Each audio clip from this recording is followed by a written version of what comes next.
তুমি আমার কি রিলেটিভস, বন্ধু, শত্রু, গার্লফ্রেন্ড, বউ? না, তেমন কিছু না তুমি আমার। তাহলে কি হও? তুমি শুধুই আমার 15 বছর বয়সের স্টুডেন্ট, আর আমি তোমার 28 বছর বয়সের শিক্ষক। তাহলে তো তুমি আমার স্টুডেন্ট আর আমি তোমার শিক্ষক। শুনেছি শিক্ষকের মাঝে বাবার প্রতিচ্ছবি থাকে, আমার মাঝেও আছে। প্রত্যেকটা স্টুডেন্টকে নিজের ছেলে মেয়ের মতোই মনে করি। তাহলে তোমায় কেন তো মনে করতে পারি না? পারি না। আমার কল্পনাতেও আমি তা ধারণ করতে পারি না। কেন? কারণ আমি যে তোমায় চাই, অতিরিক্ত চাই। আমার কাছে চাই, ঠিক আমার ডান পাশে। আমার হাতে তোমার হাত চাই, আমার বুকের মাঝে তোমায় চাই। লজ্জাজনক, তাই না? জানি লজ্জাজনক। মানুষ জানলেই থুতু দেবে। কারণ আমি এক নাবালিকা মেয়ে, যে কিনা হয় আমার স্টুডেন্ট, তাকে চাই। কি করার? তাও যে তোমায় চাই, প্রতি সেকেন্ডে চাই, অনেকভাবে চাই। মজনু যেমন চায় লাইরিকে, তেমন আমি চাই তোমাকে। ফারহাদ যেমন চায় শিরিকে, তেমনি আমি চাই তোমাকে। মানুষ যেমন চায় অক্সিজেনকে, তেমনি আমি চাই তোমাকে। পৃথিবী যেমন চায় আকাশকে, তেমনি আমি চাই তোমাকে। মাছ যেমন চায় পানিকে, তেমনি আমি চাই তোমাকে। শব্দ যেমন চায় বাক্যকে, ঠিক তেমনি আমি চাই তোমাকে। হুম, ঠিক শুনেছ। তোমায় চাই, অতিরিক্ত চাই, পাগলের মতো চাই। যদি প্রশ্ন করো কতটা চাও, আমার জবাব হবে, তুমি যদি বলো আকাশের চারটে এনে দাও, আমি সে চাঁদ আনতে যাব, জেনেও যে ওরা কখনই আনতে পারবো না। ঠিক এতটাই চাই তোমায়। নেশা যেমন মাতাল করে মানুষকে, তেমনি তুমি মাতাল করেছ আমাকে। নেশা যেমন চড়ে বসে মস্তিষ্কে, তেমনি তুমি বসেছ আমার মস্তিষ্কে। বেহায়া আমি, তাই না? হুম, অনেক বেহায়া। তোমার জন্য বেহায়া। জানি না আমার এই বেহায়াপনা নিয়ে কতদিন বেঁচে থাকতে পারবো। যতদিন বেঁচে থাকবো, তুমি থাকবে আমার বুকের মাঝে। যখন বুঝতে পেরেছিলাম তোমার নিজের থেকে বেশি চাইতে শুরু করেছে, তখন ভেবেছিলাম তোমার চাওয়ার থেকে মরে যাওয়াটা শ্রেয়। কিন্তু পরিবার ছেড়ে কি, আমি ছাড়া যে তাদের কেউ নেই। জানি কখনো পাবো না তোমায়, কখনো ছুতে পারবো না। তাও তোমায় এক নজর দেখতে পাই। তাই আমার বাচ্চার প্রদীপ, তৃষ্ণার বাচ্চার প্রদীপ। ডায়েরির প্রথম পৃষ্ঠা পড়ে ফুপিয়ে কাঁদছে বেলি। চোখ মুছে দ্বিতীয় পেজে যাবে তখনই কারোর পায়ের আওয়াজ শুনতে পেল। তড়িঘড়ি করে ফ্লোর থেকে উঠে দাঁড়িয়ে গেল। ডায়েরিটা যেখান থেকে নিয়েছিল সেখানেই ঢেকে রেখে দিল। কানে আওয়াজ আসতেই সামনে তাকালো। Yes sir. এখানে কি করছো? কেউ আসেনি, তাই ভাবলাম একটা বই পড়ি। এত তাড়াতাড়ি কেন এসেছো? কাল থেকে সবার সাথে আসবে। যাও নিজের জায়গায়। তাড়াতাড়ি সেখান থেকে এসে নিজের জায়গায় বসলো বেলি। যার ধমকে বেলি ভয় পেলেও সে হলো বেলির বাসার এবং স্কুলের শিক্ষক তৃষ্ণা মাঞ্জিল। বেলি আনমনে ভাবছে যে তৃষ্ণা স্যার কাউকে এতটা ভালোবাসে, বাপ্পা ভাবা যায়? তাও তার থেকে 11 বছরের ছোট এক মেয়েকে, আবার কিনা সে তার স্টুডেন্ট। যাই হোক, মেয়েটা ভাগ্যবতী যে স্যারের এতটা ভালোবাসা পাচ্ছে। স্যারের জন্য খারাপও লাগছে, তার এই ভালোবাসা কেউ ভালো চোখে দেখবে বলে মনে হচ্ছে না। মানবে নাকি সন্দেহ। বেলি, আওয়াজ পেয়ে তাড়াতাড়ি উঠে দাঁড়িয়ে বলল, জি স্যার। কালকের পড়াগুলো রিভিশন দাও। সবাই আসলে একসাথে টেস্ট দিও। Okay sir. স্যার আর এক মুহূর্ত দাঁড়ালো না, চলে গেল। ভাবতে লাগলো বেলি। এই তৃষ্ণা স্যারটা না আমায় একদম সহ্য করতে পারে না, জানি না কেন। আমি তো কখনো স্যারদের সাথে খারাপ বিহেভিয়ার বা দুষ্টুমি কিচ্ছু করি না, কিন্তু তার জন্য স্যার ম্যামরাও তো আমায় কত পছন্দ করেন। তো তৃষ্ণা স্যার আমায় একদমই পছন্দ করেন না। কিন্তু আমার স্যারটাকে ভালোই লাগে। স্যার হিসেবে বলে he is a brilliant teacher. যে কোনো প্রশ্নের আনসার আছে তার কাছে। ওনার কথা স্টাইল, চলা স্টাইল, বিহেভিয়ার, চোখ বাঁধানোর মতো সবটা। এবং সে নিজেও একটা আইটেম। যে বলি, মানে সে দেখতে বেশ সুপুরুষ। লম্বা 6 ফুট তো হবেই। চেহারার গঠন গোল, চোখ দুটো অসম্ভব সুন্দর, সিল্কি চুলগুলো বেশ বড় রেখেছে। স্যার বয়স কেউ ধরতে পারবে বলে মনে হয় না। এবং সবার সাথে ভালোভাবে মিষ্টিভাবে কথা বলে। শুধু আমার সাথে রেগে কথা বলে, কখনো নরম সুরে বা হেসে কথা বলেই না। আই মিন ইট। স্যাররা যথেষ্ট বড় লোক। ঢাকার বসুন্ধরায় তাদের নিজেদের বাড়ি আছে 8 তলা। আরও নাকি আছে, সেটাও অন্যান্য টিচারদের মুখ থেকে প্রায়ই শুনি। গাড়িও আছে, এখন কতগুলো তা জানা নেই। পার্সোনালি একটা গাড়ি স্যার ইউজ করেন, ডার্ক কালারের। মাঝে মধ্যে গাড়িটা নিয়ে বের হয়, এতটা বড়লোক হওয়ার পরেও স্যারের সেই ব্যাপারে কোনো অহংকার নেই। সাদামাটা ভাবেই চলাফেরা করে সে, কিন্তু স্টাইলের দিক থেকে নো নড়চড়। স্টাইল করা ভেবে স্যারের রক্তে মিশে আছে। বাসায়ও কখনো অগোচরভাবে দেখিনি স্যারকে। ভাবতে ভাবতে নিজের জগতে চলে এসেছি। পাশে যে কয়েকটা মেয়েরা চলে এসেছে সেদিকে খেয়ালই করিনি। কিছুক্ষণ পর স্যার এলো। আমার দিকে তাকাতেই মুখটা ঘুরিয়ে বাকি স্টুডেন্টদের দিকে মুচকি হেসে তাকালো। আমার না খুব কান্না পায় স্যার এমন করাতে। অন্য স্টুডেন্টদের মতো কি আমায় ট্রিট করা যায় না? এতটা খারাপ আমি? টেস্ট দিলাম কিন্তু বেশি ভালো হয়নি। কিভাবে ভালো হবে? কাল তো পড়তেই বসিনি। বসে বসে অনলাইন গেমস খেলেছিলাম আর বাবার সাথে রাত 2টা পর্যন্ত নানান গল্প জুড়ে দিয়েছিলাম। সবাই ক্লাস 9 এর ব্যাচ, মোট 19 জন, আর আমি 8 এর। আমার ব্যাচের স্টুডেন্টরা ছেলে মেয়ে একসাথে পড়ে, তাই স্যারের এই ব্যাচের সাথে আমাকে পড়ায়, কারণ এই ব্যাচে শুধু মেয়েরা। অবশ্য আমার কোনো প্রবলেম হতো না ওদের সাথে পড়তে, কিন্তু স্যার ওদের সাথে পড়তে দেয় না আমায়। এখানে সকল মেয়েদের বয়স 17-18 তো হবেই, একা আমি একটু বেশি কম বয়সী, তাই সবাই পিচ্চি বলে সম্বোধন করে আমায়। কিন্তু আমার এই পিচ্চি শব্দটা না মোটেই পছন্দের না। স্যার কাল খাতা দেখবে, দেখে জানাবে কার টেস্ট কেমন হয়েছে। আমি আগে থেকেই জানি আমার টেস্ট সকলের থেকে বাজে হয়েছে। স্যার সকলের খাতায় বাড়ির কাজ লিখে দিচ্ছে আর মিষ্টি করে মুখের দিকে তাকিয়ে বলছে, বাড়ির কাজ লিখে দিলাম, পুরো আসবা, ঠিক আছে? সবার বাড়ি কাজ লিখে দিল। আমার বাড়ির কাজ লেখার সময় স্যারের ফেসটা বুম হয়ে রইল। করলা খেলে মুখের এক্সপ্রেশনটা যেমন হয় আর কি, আজীব। আমার দিকে তাকায়ও না। আমার চেহারা কি কালি মাখা নাকি? হ্যাঁ, আমিও তো সব স্টুডেন্টদের মতো। আমি তো কোনো খারাপ বিহেভ করিনি স্যারের সাথে, তাও আমায় দেখতে পারে না। এই কথাটা স্কুল কোচিং এর সকল স্টুডেন্টস জানে যে তৃষ্ণা স্যার বেলিকে একদমই দেখতে পারে না। অবশ্য বেলি খারাপ বিহেভ করেছে স্যারের সাথে, অবশ্যই এটাই সবার ভাবনা, কিন্তু আমি তো স্যারের চোখের দিকে তাকিয়েও কথা বলিনি জীবনে। খারাপ বিহেভ তো দূরের কথা।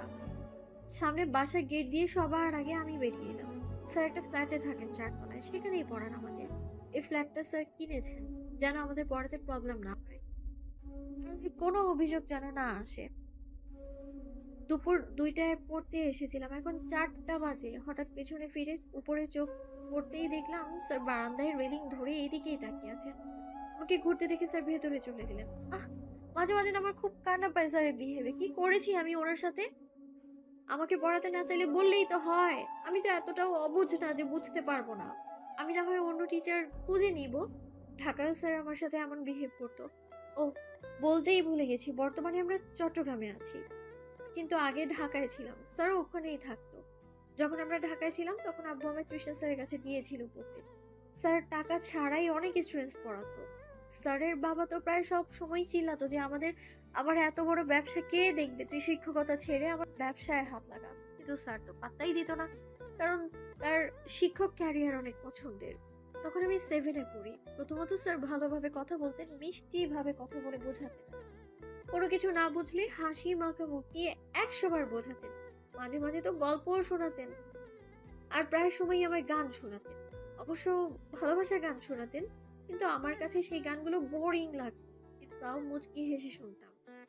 ধীরে ধীরে স্যারের ব্যবহার চেঞ্জ হতে থাকে। গান তো দূরের কথা, পড়ার ব্যাপার ছাড়া আর কোনো কথাই বলতেন না। আবার হঠাৎই আমার উপর চিল্লিয়ে উঠতেন। আবার স্যারের কাছে 8 মাস পড়ার পর যখন 8-এ উঠবো, তখন বাবার কাজের জন্য ট্রান্সফার হয় চট্টগ্রামে। আমি তো অনেক খুশি হয়েছিলাম যে তৃষ্ণা স্যারের কাছে আমায় আর পড়তে হবে না। সকালে আমরা চলে যাব, ঠিক তার আগের সন্ধ্যায় আব্বু স্যারকে ফোন করে বলে দেয় যে আমি আর পড়বো না। স্যার কি বলে তা জানি না, কিন্তু আব্বু বলেছে যে স্যারের বাসায় গিয়ে বইগুলো নিয়ে আসতে। আমিও ভাবলাম লাস্টবার স্যারকে সালাম দিয়ে আসবো। বিকেল দিকে আমি স্যারের বাসায় যাই। বিল্ডিং এর 8 নম্বর ফ্ল্যাট ছিল স্যারদের। স্যারদের ফ্ল্যাটটা সব ফ্ল্যাট থেকে আলাদা ছিল, সুন্দর বলেও কম হবে। আমি গিয়েই দেখি স্যারের আম্মু মানে আন্টি ডাইনিং এ খাবার বাড়ছে, আর আঙ্কেল নিউজ পেপার পড়ছে। পাশেই স্যারের বোন বসা, আর কেউ ছিল না। আন্টি আমায় দেখে বলল, বেলি, তোমার স্যার স্টাডি রুমে। আমি স্টাডি রুমের দিকে এগিয়ে গেলাম, দেখি স্যার চেয়ারে মাথা হেলান দিয়ে চোখ বুজে আছেন। মেবি মাথা ব্যথা ছিল। স্যার, আমি বেলি, আসবো? স্যার চোখ বোঝা অবস্থাতেই বললেন, কাম। টেবিলের উপর সকল বইগুলো রাখা ছিল। আমি বইগুলো গুছিয়ে নিলাম। স্যার, এবার স্যার আমার দিকে তাকালেন। চোখগুলি ভয়ঙ্কর লাল ছিল। এমন লাল থাকার কারণ সেই দিনও বুঝিনি, আর আজও বুঝি না। নিচু স্বরে বললাম, স্যার আমি চলে যাব, ভালো থাকবেন, আসসালামু আলাইকুম। কিন্তু স্যার কিছু বললেন না। যেমন ভাবে ছিলেন ঠিক তেমন ভাবেই তাকিয়ে আছেন। আমি চলেই যাচ্ছিলাম, তখনই স্যার ডাকলেন। বেলি, পেছনে তাকাতেই দেখি স্যার আমার সামনে। কিছু বলার আগেই স্যার আমার মাথাটা তার বুকের সাথে মিশিয়ে ধরে আমার মাথায় ধীরে ধীরে হাত বুলাতে লাগলেন। পড়ালেখা মন দিয়ে করিও, নিজের যত্ন নিও, দুষ্টুমি একদম করবে না, সারাদিন খেলাধুলা করার প্রয়োজন নেই, আম্মু আব্বুর কথা শুনবে, আইসক্রিম একদমই খাবে না, আর রাস্তাঘাটে চলাফেরা কম করবে, ওখানে সাবধানে থাকবে, আর তাড়াতাড়ি বড় হওয়ার চেষ্টা করবে। হয়তো কেউ তোমার বড় হওয়ার জন্য অপেক্ষা করছে, অনেক অপেক্ষা। স্যারের ভয়েসটা কেমন যেন লাগছিল, কেমন অদ্ভুত ছিল ভয়েস, যেখানে হয়তো কোনো কষ্টের অভিমানের আর্তনাদ ছিল। আমি স্যারের বুকেই মাথা নাড়ালাম। স্যার আমার মাথাটা তার বুক থেকে সরিয়ে আমার গালে হাত রাখলেন। স্যারের হাতগুলো অসম্ভবভাবে কাঁপছিল, আর তাও অনেক বেশি। আমার গাল দুটি শক্ত করে ধরে কপালে চুমু দিয়ে বললেন, ভালো থেকো বেলি। কথাটা বলে স্যার স্টাডি রুম থেকে চলে গেলেন। আমি কিছুক্ষণ সেখানেই দাঁড়িয়েছিলাম। কেন যেন সেই দিন প্রচন্ড খারাপ লেগেছিল। কেন খারাপ লেগেছিল তা আমি আজও বুঝিনি। সব বইগুলো গুছিয়ে নিয়ে বেরিয়ে এলাম। সকালে ট্রাকে করে আমাদের সকল জিনিসপত্রগুলো গোছানো হলো। চলে যাব, তখনই দেখি স্যার আমার দিকে তাকিয়ে আছেন। আমি স্যার বলে ডাকলাম। সে একই ভঙ্গিতে তাকিয়েছিলেন। আমি হাতে ইশারায় বায় জানালাম। স্যার কোনো কথা না বলে ভেতরে চলে গেলেন। আমরাও এসে পড়লাম চট্টগ্রাম। ধীরে ধীরে দিন যেতে লাগলো, আমিও এইটে উঠলাম। আমি তো প্রায় ভুলেই গিয়েছিলাম যে তৃষ্ণা নামের একজন শিক্ষক ছিল, যিনি আমায় পড়াতেন। 7-8 মাস পর স্যারকে আমাদের স্কুলে দেখলাম, তাও আমার ক্লাসে। তখন লাস্ট ক্লাস ছিল আমাদের। প্রিন্সিপাল স্যার তাকে সকল স্টুডেন্টসদের সাথে পরিচয় করা ছিল। আমি তো অবাকের সাথে প্রচন্ড খুশি। বসা থেকে দাঁড়িয়ে গিয়ে স্যারকে সালাম দিলাম, বাট স্যার কিছুই বললেন না। তারপর বাবা আবার কি মনে করে তৃষ্ণা স্যারের কাছে পড়তে দিলেন আমায়। আমি তো এটাই ভেবে পাই না, স্যারদের নিজেদের বাড়ি ঢাকায়, তো এখানে থাকার মানেটা কি? হাঁটতে হাঁটতে কিছুটা গিয়ে দাঁড়িয়ে পড়লাম। সামনে আমার আব্বু। দাঁড়িয়ে গিয়ে আব্বুকে জড়িয়ে ধরলাম। আব্বু, প্রিন্সেস। কোথায় যাচ্ছিলে? এই তো বাজারে। আমিও যাব। ঠিক আছে, কিন্তু আমার হাত ধরে থাকবে, বুঝছো? জি। চলো। কাঁধে ব্যাগ নিয়েই আব্বুর সাথে বাজারের উদ্দেশ্যে রওনা হলাম। রাস্তার মোড় থেকে আব্বু আইসক্রিম কিনে দিল। আমি খাচ্ছি আর আব্বু নানান জিনিস কিনতে ব্যস্ত। সুপারহিরো আমার আব্বু। আমরা এতটা বড় লোক, মিডল ক্লাস ফ্যামিলিতে বিলং করি। আব্বু একজন সাধারণ ব্যাংকার আর আম্মু হাউসওয়াইফ। তারপরেও আমাদের একটা হ্যাপি ফ্যামিলি। আমি, আম্মু আর আব্বু। আম্মুর 49 বছর বয়স আর আব্বুর 55 চলছে। বাজার করে বাপ মেয়ে বাসায় চলে আসলাম। নানান কথা আর দুষ্টুমি করে সন্ধ্যা পার হতে পড়তে বসতে হলো। এই বছর শেষের দিকে, আর কয়েক মাস পরেই আমার জেএসসির এক্সাম। টেনশন তো প্রচুর হয়, কিন্তু তৃষ্ণা স্যার যেভাবে বুঝিয়ে বলেন তাতে সব টেনশন নিমিশেই গায়েব হয়ে যায়। স্যার অনেক পড়া দেন আমায়, যেটা আমি কখনো পড়ে যেতে পারি না প্রাইভেটে। কিন্তু স্কুলে স্যারের ক্লাসে সব পড়া পড়ে যাই আমি, কারণ স্যার মারেন পড়া না দিলে। আমি এখনো মার খাইনি, কারণ অলওয়েজ পড়া পড়ে যাই আমি। কিন্তু এই চ্যাপ্টারটা আমার মাথার উপর দিয়ে যাচ্ছে। প্রাইভেট পড়তে গেলাম, তখন শিখবো ভেবেছিলাম, কিন্তু ভুলেই গিয়েছি। এভাবে ইংলিশ আর গণিতে আমি অনেক বেশি কাঁচা। হঠাৎ মনের টনক নড়তেই মায়ের ফোনটা লুকিয়ে টিপতে লাগলাম। আমার একটা গোপন ফেসবুক অ্যাকাউন্ট আছে, এটা আমি ছাড়া আর কেউ জানে না। যেই ভাবা সেই কাজ। লগ ইন করলাম, সাথে সাথে ক্রাশের পিকচার সামনে। ফ্যান পেজ থেকে আপডেট হলো মাত্র। এই ছেলেটাকে আমার এত কেন ভালো লাগে? সারা দিন বসে বসে পিক দেখলেও দেখা আর ফুরবে না। উফ, যদি রিল দেখতে পেতাম। কারো এখানে আসার আওয়াজ পেতেই ফোনটা রেখে ঘুমিয়ে পড়ার অ্যাক্টিং করলাম। মা এসে চিল্লাতে শুরু করলো। বেলি, খাবি আয়। আর একবার ডাকতে আসতে হলে দুধ খেতে দিব না। আমি লাফ দিয়ে উঠে মায়ের পিছে পিছে যেতে লাগলাম। আমি দুধের ভক্ত। খাওয়া দাওয়া করে আমি ক্লান্ত হয়ে ঘুমিয়ে পড়লাম। ঘুম ভাঙলো সকালে মায়ের ডাকে। মা, বেলি, 6টায় ক্লাস আরম্ভ হয়, এখন 5টা 27 বাজতে চললো। কখন রেডি হবে আর কখন যাবি? প্রতিদিন দেরি করে স্কুলে যেতে কি তোর ভালো লাগে? শরমও তো করে। মহিমা আন্টির মেয়ের থেকে কিছু শিখ। চেঁচাচ্ছে। আমি তাড়াহুড়ো করে রেডি হতে ব্যস্ত। মাও আমায় রেডি করাতে ব্যস্ত। ব্যাগে মা টিফিন ভরে দিল আর হাতে 20 টাকা দিয়ে বলল, পুরো টিফিন বক্স যেন খালি পাই। আমি মাথা নাড়িয়ে দৌড় দিলাম। মাত্র 15 মিনিট বাকি। আমার দৌড়কে আর দেখে। দৌড়াতে দৌড়াতে চুলও আউলে যাচ্ছে আমার। তাতে কি, আমি তো দৌড়াতে ব্যস্ত। তারপর অনেক অবসানের পর পৌঁছালাম আমি, কিন্তু আমি তো লেট। গেটে দাঁড়িয়ে থাকতে হচ্ছে কারণ অলরেডি শপথ পাঠ চলছে। কিছুক্ষণ পর আমার সাথে আরো কিছু ছেলে মেয়ে ছিল, সবাইকে ভেতরে প্রবেশ করিয়ে গেট সহ সাইডে দাঁড় করিয়ে রাখলো, যা আমার সাথে প্রতিদিনই হয়। পাশের ছেলে মেয়েগুলি মুখ ঢাকতে ব্যস্ত ব্যাগ নিয়ে, শুধু আমিই একমাত্র ব্যক্তি যে নর্মালি সামনে তাকিয়ে সবার হাসাহাসি দেখছি। শপথ পাঠ শেষ হতেই প্রার্থনা শুরু হলো। শিক্ষার্থীরা সারি বেঁধে লম্বা লাইনে দাঁড়িয়ে, ঠিক তাদের সামনে সকল স্যার ম্যাডামরা দাঁড়িয়ে। তাদের মধ্যে তৃষ্ণা স্যারও আছেন ম্যাডামদের পাশেই। আমাদের স্কুলে তৃষ্ণা স্যার একটু বেশি ইয়াং অন্যান্য টিচার্সদের ক্ষেত্রে, যার কারণে ক্লাস 10-এর আপুরা স্যারকে প্রচুর জ্বালায়। 9-এরও অনেক আপুরা আছে এমন। অনেকবার স্যার বিচার দিয়েছে এই মেয়েদের নিয়ে। জাতীয় সঙ্গীত গাওয়া হতেই সবাই লাইন ধরে নিজেদের ক্লাসে যেতে লাগলো। ওদের যাওয়া হতেই আমাদের শারীরিক শিক্ষা স্যার এসে বলতে লাগলেন, এই যে তোমরা আজও লেট, কাল থেকে লেট করলে আর স্কুলে ঢুকতে দেওয়া হবে না, গেট থেকেই বাসায় পাঠিয়ে দেওয়া হবে। যথারীতি মাথা নাড়লাম, কারণ প্রতিদিন শুনতে হয়। যাও ক্লাসে। দৌড় দিতে শুরু করলাম কাঁধে ব্যাগ নিয়ে। যেতে যেতে তৃষ্ণা স্যারের সাথে দেখা হলো। বেবি রেগে আছে, আমার দিকে রাগি চোখে তাকিয়ে আছে। আমি মুচকি হেসে সালাম দিলাম। ক্লাসে স্যার অলরেডি ঢুকে গিয়েছে। দরজায় আমার 5 মিনিট দাঁড়িয়ে থাকতে হয়েছে। ক্লাসের অনেকেই মিটিমিটি হাসছে। অবশেষে ক্লাসে ঢুকতে পারলাম। পেছনে বেঁচে হাসানের সাথে বসলাম। ও অনেক ফ্রেন্ডলি একটা ছেলে, আমার বেস্ট ফ্রেন্ডও বলতে পারো। আর কারোর সাথে আমার এত ভাব নেই, শুধুমাত্র ও ছাড়া। অতঃপর 4টা ক্লাস শেষ করলাম।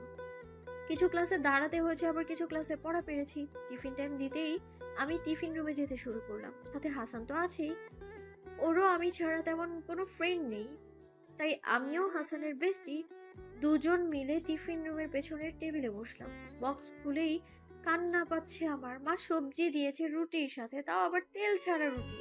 আমি জানি মা ইচ্ছে করেই দিয়েছে, যেন ক্ষুধায় জড়ো হয়ে এইগুলো খাই আমি। ঘরে ডিম থাকতেও কেন সবজি দিল, খাবো না আমি। রেগে বক্স নিয়ে টিফিন রুম থেকে বেরিয়ে আসলাম। পিছনে হাসানো। কি রে বেলি, কি হয়েছে? খাবি না টিফিন? হ্যাঁ দেখ না মা কি সব সবজি দিয়েছে। আচ্ছা, আমার থেকে খাবি? আই। না তুই খা, আমি খাবো না। ক্ষুধাও লেগেছে অনেক। পাশে দাঁড়িয়ে আছে হাসান, দুজনে নিচে তাকিয়ে আছি। অনেকেই মাঠে খাচ্ছে ক্যান্টিন থেকে কিনে। আমারও তো 20 টাকা ছিল, যেই ভাবা সেই কাজ। 20 টাকা নিয়ে ক্যান্টিনের উদ্দেশ্যে দৌড় দিলাম। পেছনে হাসানও দৌড়াচ্ছি আর হাসছি দুজন। সিঁড়ি বেয়ে নামছিলাম দৌড়ে, তখনই মাহবুব স্যার ধমক দিলেন উঠতে উঠতে। এভাবে দৌড়াচ্ছ কেন? কৃষ্ণা স্যারও ছিলেন মাহবুব স্যারের সাথে। আমি আর হাসান অপরাধীর মতো দাঁড়িয়ে। স্যার, ক্যান্টিনে যাচ্ছিলাম। তো শান্তভাবে যাও, এই শীতকালে ফ্লোরে পড়ে গেলে প্রচন্ড ব্যথা পাবে, বুঝছো? জি স্যার। মাহবুব স্যার চলে যাচ্ছেন, বাট কৃষ্ণা স্যার সামনে দাঁড়িয়ে, তাই যেতেও পারছি না। হঠাৎ স্যারের আওয়াজে তার দিকে তাকালাম। হাসান, জি স্যার। যাও টিফিন করো। Okay sir. হাসান চলে যাচ্ছে দৌড়ে। আমি তো দাঁড়িয়ে আছি মাথা নিচু করে। এমনিতেই আমি কৃষ্ণা স্যারকে বড্ড ভয় পাই। কোথায় যাওয়া হচ্ছিল? স্যার, ক্যান্টিনে। টিফিন দেয়নি আন্টি? জি দিয়েছে। তো সবজি খেতে ইচ্ছে হয় না। স্যার কিছুক্ষণ আমার দিকে তাকিয়ে থেকে বলল, জ্যাকেট কি কোমরে বাঁধার জন্য? আমি তাড়াতাড়ি জ্যাকেট কোমর থেকে ছুটিয়ে গায়ে পরে নিলাম। স্যার ভারী আওয়াজে বললেন, কাম উইথ মি। অতঃপর কি আর করার, স্যার যাচ্ছে আর আমি তার পেছন পেছন। মেবি আমি স্যারের বুকের একটু নিচে পড়বো লম্বায়। বোঝাই যাচ্ছে কি লম্বা স্যারটা। স্যার আমায় অফিস রুমে নিয়ে যাচ্ছে, যেখানে সকল স্যার ম্যাডাম বসে আড্ডা দিচ্ছেন। আমি কিছু বলতেও পারছি না যে ওখানে কেন নিচ্ছে। স্যার অফিস রুমে ঢুকলেন, আমি গেটের কাছেই দাঁড়িয়ে। স্যার আমার সামনে এসে বললেন, হোয়াটস রং, কাম। আমি পিছু পিছু যেতে লাগলাম। রুমে প্রবেশ করতেই সকলকে সালাম দিলাম।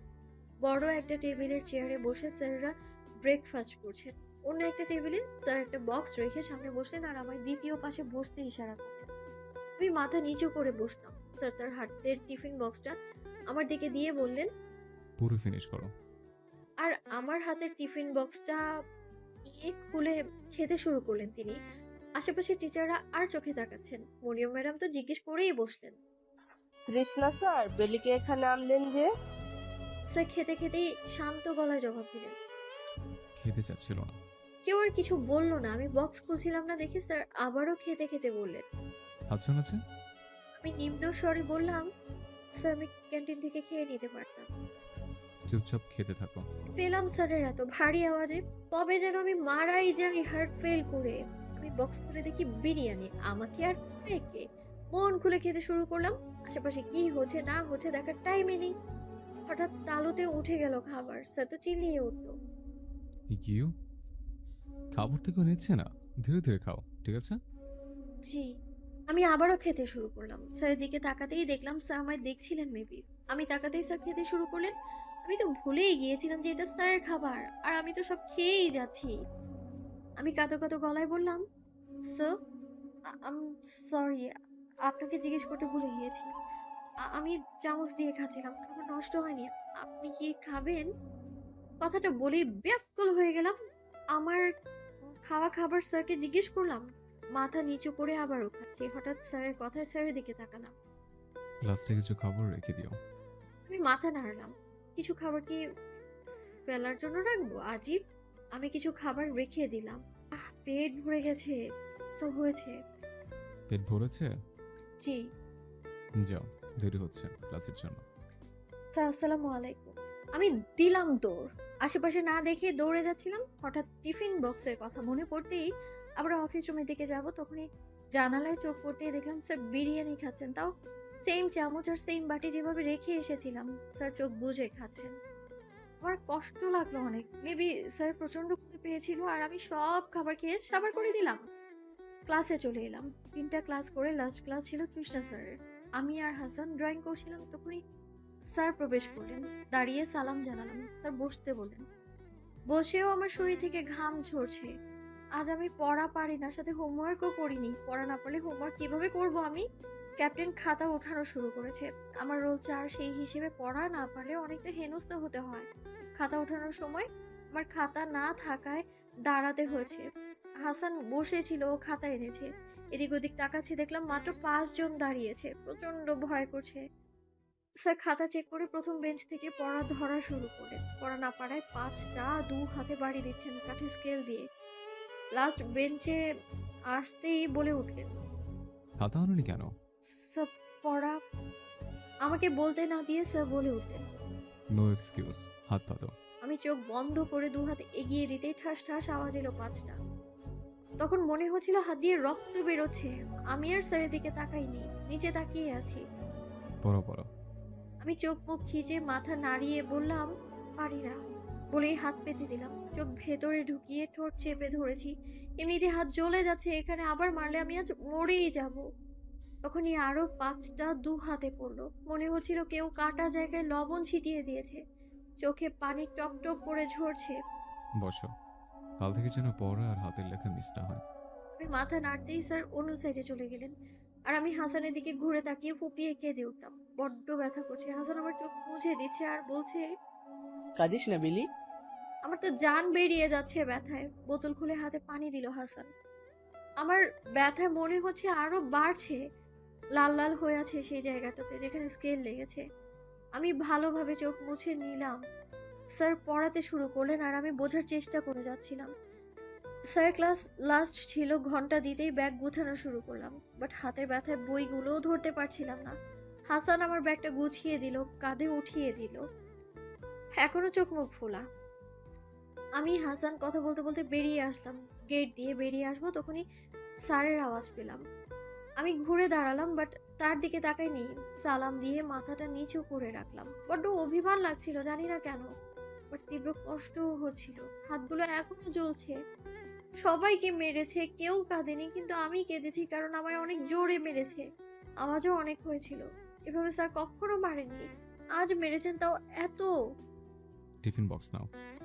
আমি হাত পেতে দিলাম বক্স দেওয়ার জন্য, বাট স্যার দিচ্ছিলেন না। মেবি আমার হাতের দিকে তাকিয়েছিলেন। স্যার দিচ্ছিলেন না দেখে আমি বললাম, স্যার বক্স। স্যার কিছুক্ষণ দাঁড়িয়ে থেকে হাসানের হাতে বক্স দিয়ে চলে যাচ্ছেন। আমি তো হাত পেতে রেখেছিলাম। হাসান বলল, দে ব্যাগে ঢুকিয়ে দি। আর শোন, বাসায় গিয়ে হাতে বরফ লাগাস। দেখ লাল লাল হয়ে আছে, আর হাতটাও ফুলে গেছে অনেকখানি। ব্যথাটা মনে হতেই তীব্র কষ্ট হচ্ছে। হাঁটতে হাঁটতে চলে এলাম বাসায়। মা, আমি চলে এসেছি। মা রান্নাঘর থেকে জবাব দিলেন, রুমে গিয়ে কাপড় চেঞ্জ করে গোসল করে নে। জি।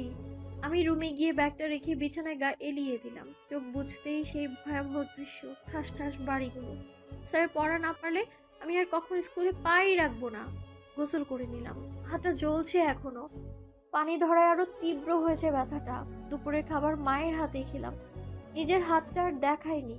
ঘুম দিলাম, চোখ খুলতেই দেখলাম পাশে আব্বু, আম্মু আর ডক্টর আঙ্কেল। আমাকে জাগতে দেখে আম্মু তো বকাবকি শুরু করে দিল।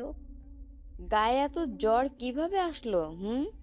দেখ তো মুখের কি অবস্থা হয়েছে, আর এই হাতের অবস্থা এমন কেন? কি হয়েছে হাতে? আমি আর কিছুই বললাম না, প্রচন্ড খারাপ লাগছিল। রাত 8টা বাজতে চললো। এতগুলো ওষুধ খেয়ে আবারও ঘুমানোর চেষ্টা করতে লাগলাম। বাবা আমার হাত ধরে বসে আছেন। সকালে আর স্কুলে গেলাম না, ব্যথাটা তীব্র হওয়ায় রাতে প্রচন্ড জ্বর এসেছিল। এখন অনেকটা ভালো লাগছে, বাট অতটাও না। কেমন যেন মাথাটা ভারী ভারী লাগছে। 12টার দিকে মা চিল্লাতে শুরু করলো। বেলি, বেলি, তোর টিচার আসবে তোকে দেখতে। কথাটা শুনতেই আমি লাফ দিয়ে বাইরে আসলাম। কে আসবে মা? কৃষ্ণা স্যার আসবে। মা, স্যার আসলে তুমি খাইয়ে পাঠিয়ে দিও, আমার শরীর একদম ভালো লাগছে না, ঘুমাবো। কথাটা বলেই ঘুমোতে চলে গেলাম। কম্বল দিয়ে মুড়ি দিয়ে ঘুমিয়ে পড়েছি। মা অনেকবার ডেকেছেন, বাবাও ডেকেছেন, কিন্তু আমি ঘুমিয়েই ছিলাম। সকালে উঠতেই মা বলল, স্কুল যাবি? না মা, কাল থেকে যাব। ফ্রেশ হয়ে ছাদে অনেকক্ষণ ঘুরলাম, এখন অনেকটাই ভালো লাগছে। শরীরের কাহিল অবস্থাটা আর নেই। শুনেছিলাম মায়ের থেকে স্যার আমায় একবার দেখার কথা অনেকবার বলেছেন। হাতটা এখনো কেমন যেন দেখাচ্ছে। সকাল গড়িয়ে দুপুর হতে চললো। স্যার নাকি বাবাকে ডিরেক্ট বলে দিয়েছে আমায় পড়তে যেতে। যাওয়ার ইচ্ছে না থাকতেও যেতেই হবে। আজ মা স্যারের এই মাসের বেতনটাও সাথে দিয়েছে। মাস শেষের দিক বেতন দ্রুত দিয়ে দেওয়াই মা বাবার স্বভাব। আমি একটা ডেইরি মিল্ক কিনে খেতে খেতে স্যারের বাসায় পৌঁছলাম। আজও আমি তাড়াতাড়ি চলে এসেছি। দরজার কাছে কারো জুতো নেই। এখন সবার আগে পৌঁছলে স্যার বকা দেবেন, তাই দরজার কাছে অনেকক্ষণ দাঁড়িয়েছিলাম। এখনো কেউ আসছে না। আমি ভেতরে ঢুকে টেবিলে বসে পড়লাম। কিছুক্ষণ পড়াগুলি দেখছিলাম। স্যার না আসায় আমি রুমের দিকে উঁকি দিলাম। না, স্যার তো নেই। আমি কৌতূহল নিয়ে বই যেখানে থাকে সেখানে চলে এলাম। সেই রুমটা অন্ধকার। লাইটের সুইচ খুঁজছিলাম আমি, কিন্তু পাচ্ছি না। স্যার ডায়েরিটা আর সেই জায়গায় নেই। নিচু হব তখনই কারো স্পর্শ পেলাম। কেউ পেছন থেকে আমার 2 হাতের কবজি ধরলো। আমি জোরেই চিৎকার দিয়ে উঠলাম, স্যার! অজানা ব্যক্তি আমার মুখটা চেপে ধরলো। হঠাৎ কানে আওয়াজ আসলো। Don't sound. আমি ভয় চুপ হয়ে গেলাম। ধীরে ধীরে আমাকে তার দিকে ঘুরিয়ে নিল। আমি তাকিয়ে অন্ধকার ছাড়া আর কিছু দেখতে পেলাম না। তাও অচেনা ব্যক্তিকে দেখার চেষ্টা করা ছাড়লাম না আমি। ভয়ে আত্মা সহ লাফাচ্ছে আমার। হু আর ইউ? আমি কিন্তু স্যারকে বলে দেব। অজানা ব্যক্তি কিচ্ছু বললো না। আমার হাত দুটো ধরে উঁচু করতে লাগলো। সাডেনলি আমার হাতের নরম ঠোঁটে স্পর্শ পেলাম। 2 হাতের তালুতে চুমু খেয়েই যাচ্ছে অশোক। আমি হাত ছোটানোর চেষ্টা করছি, কিন্তু সে আরো টাইট করে চুমু খাচ্ছে। আমি কাঁদো কাঁদো গলায় বললাম, ভূত। সে আমার হাত দুটো টাইট করে দুটো চুমু খেয়ে ছেড়ে দিল। হঠাৎ 2 গালে হাতে স্পর্শ পেলাম। সে আমার 2 গালে হাত রাখলো। হাতে হয়তো কিছু বেঁধে দেয়া আছে, মেবি ব্যান্ডেজ হতে পারে। ব্যক্তিটার ভয়েস শুনতে পেলাম। I'm sorry, পিচ্চি পাখি. I'm really sorry. I know I'm getting crazy. All because for you. ব্যক্তির ভয়েস অনেকটা স্যারের মতো শুনতে, কিন্তু আমার বিশ্বাসই হচ্ছে না। সে আমার কপালে চুমু খেয়ে উধাও হয়ে গেল হয়তো। আর কোনো আওয়াজ বা স্পর্শ পাচ্ছিলাম না। হঠাৎ লাইট জ্বলতেই সামনে তাকাতেই দেখলাম স্যার। এখানে অন্ধকারে কি করছো? আমি ঘেমে একাকার। কি ভেবেছিলাম স্যার কেন হতে যাবে? আল্লাহ মাফ করো। তাহলে কে ছিল? বই পড়তে এসেছিলাম। যাও, টেবিলে গিয়ে বসো। আমি মাথা নিচু করে স্যারকে সালাম দিয়ে নিজের জায়গায় বসলাম। পড়া মাথায় ঢুকছিলই না আমার, শুধু সেই কাহিনীটাই মনে উকি দিচ্ছে।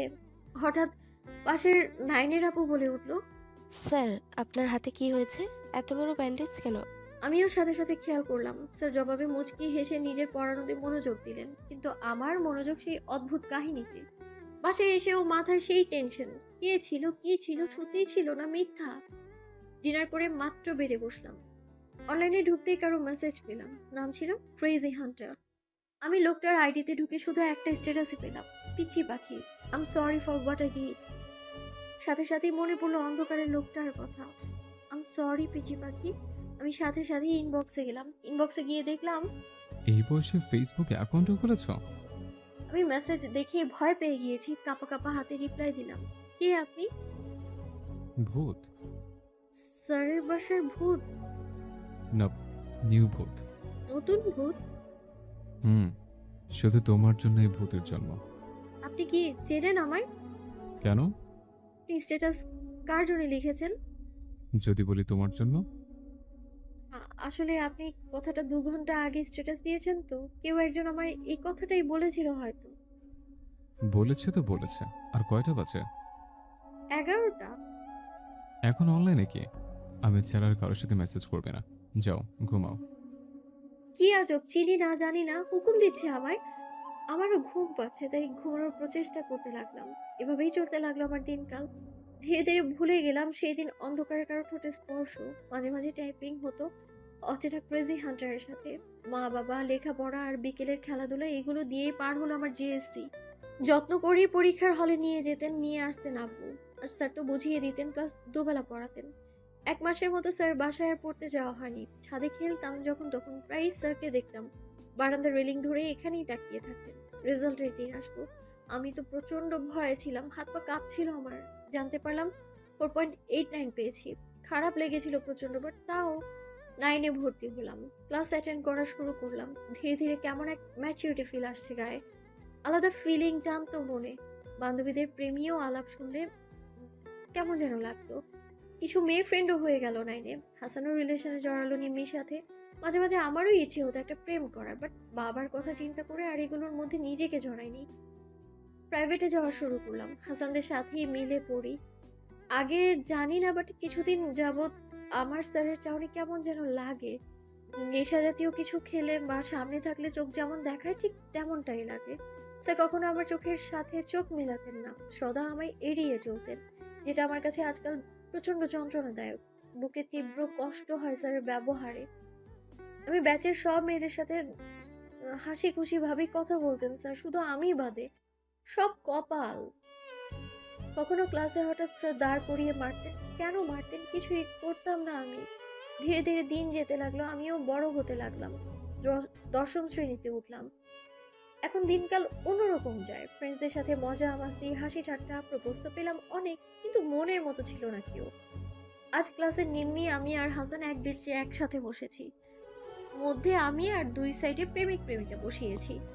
না হলে ওদের প্রেমীয় আলাপে আমার কান ছালাপালা হয়ে যাবে। তৃষ্ণা স্যারের ক্লাস, তাই আমি আর কোনো কথা বলবো না, কারণ স্যার আমায় এমনিতেই পছন্দ করে না, দেখতে পারে না। হাসান আর নিমি দুজন তো ফিসফিসানো আওয়াজে কথা বলেই যাচ্ছে। স্যার অনেকবার চোখ রাঙিয়েছে, তাকিয়েছে তাদের দিকে। আমি লিখছিলাম, হঠাৎ হাসান নিমিকে কিছু বলার জন্য আমার গায়ের সাথে অনেকটা ঝুঁকেছিল, আর আমি নিমির দিক সাইডে চাপতে নিচ্ছিলাম। তখনই জোরে একটা আওয়াজ হলো, ঠাস। গালটা থাপড়টা আমার গালে পড়েছে, তাও স্যার মেরেছেন পুরো ক্লাসের ছেলে মেয়ের সামনে। আমি গালে হাত দিয়ে দাঁড়িয়ে পড়লাম। আমার এখন প্রচন্ড কান্না পাচ্ছে। সবাই আমার দিকে ড্যাবডেবিয়ে তাকিয়ে আছে। স্যার আমার দিকে তার হাতে থাকা চকটা ছুঁড়ে মারলেন, ডাস্টার হাতে নিয়ে চলে গেলেন ক্লাস থেকে।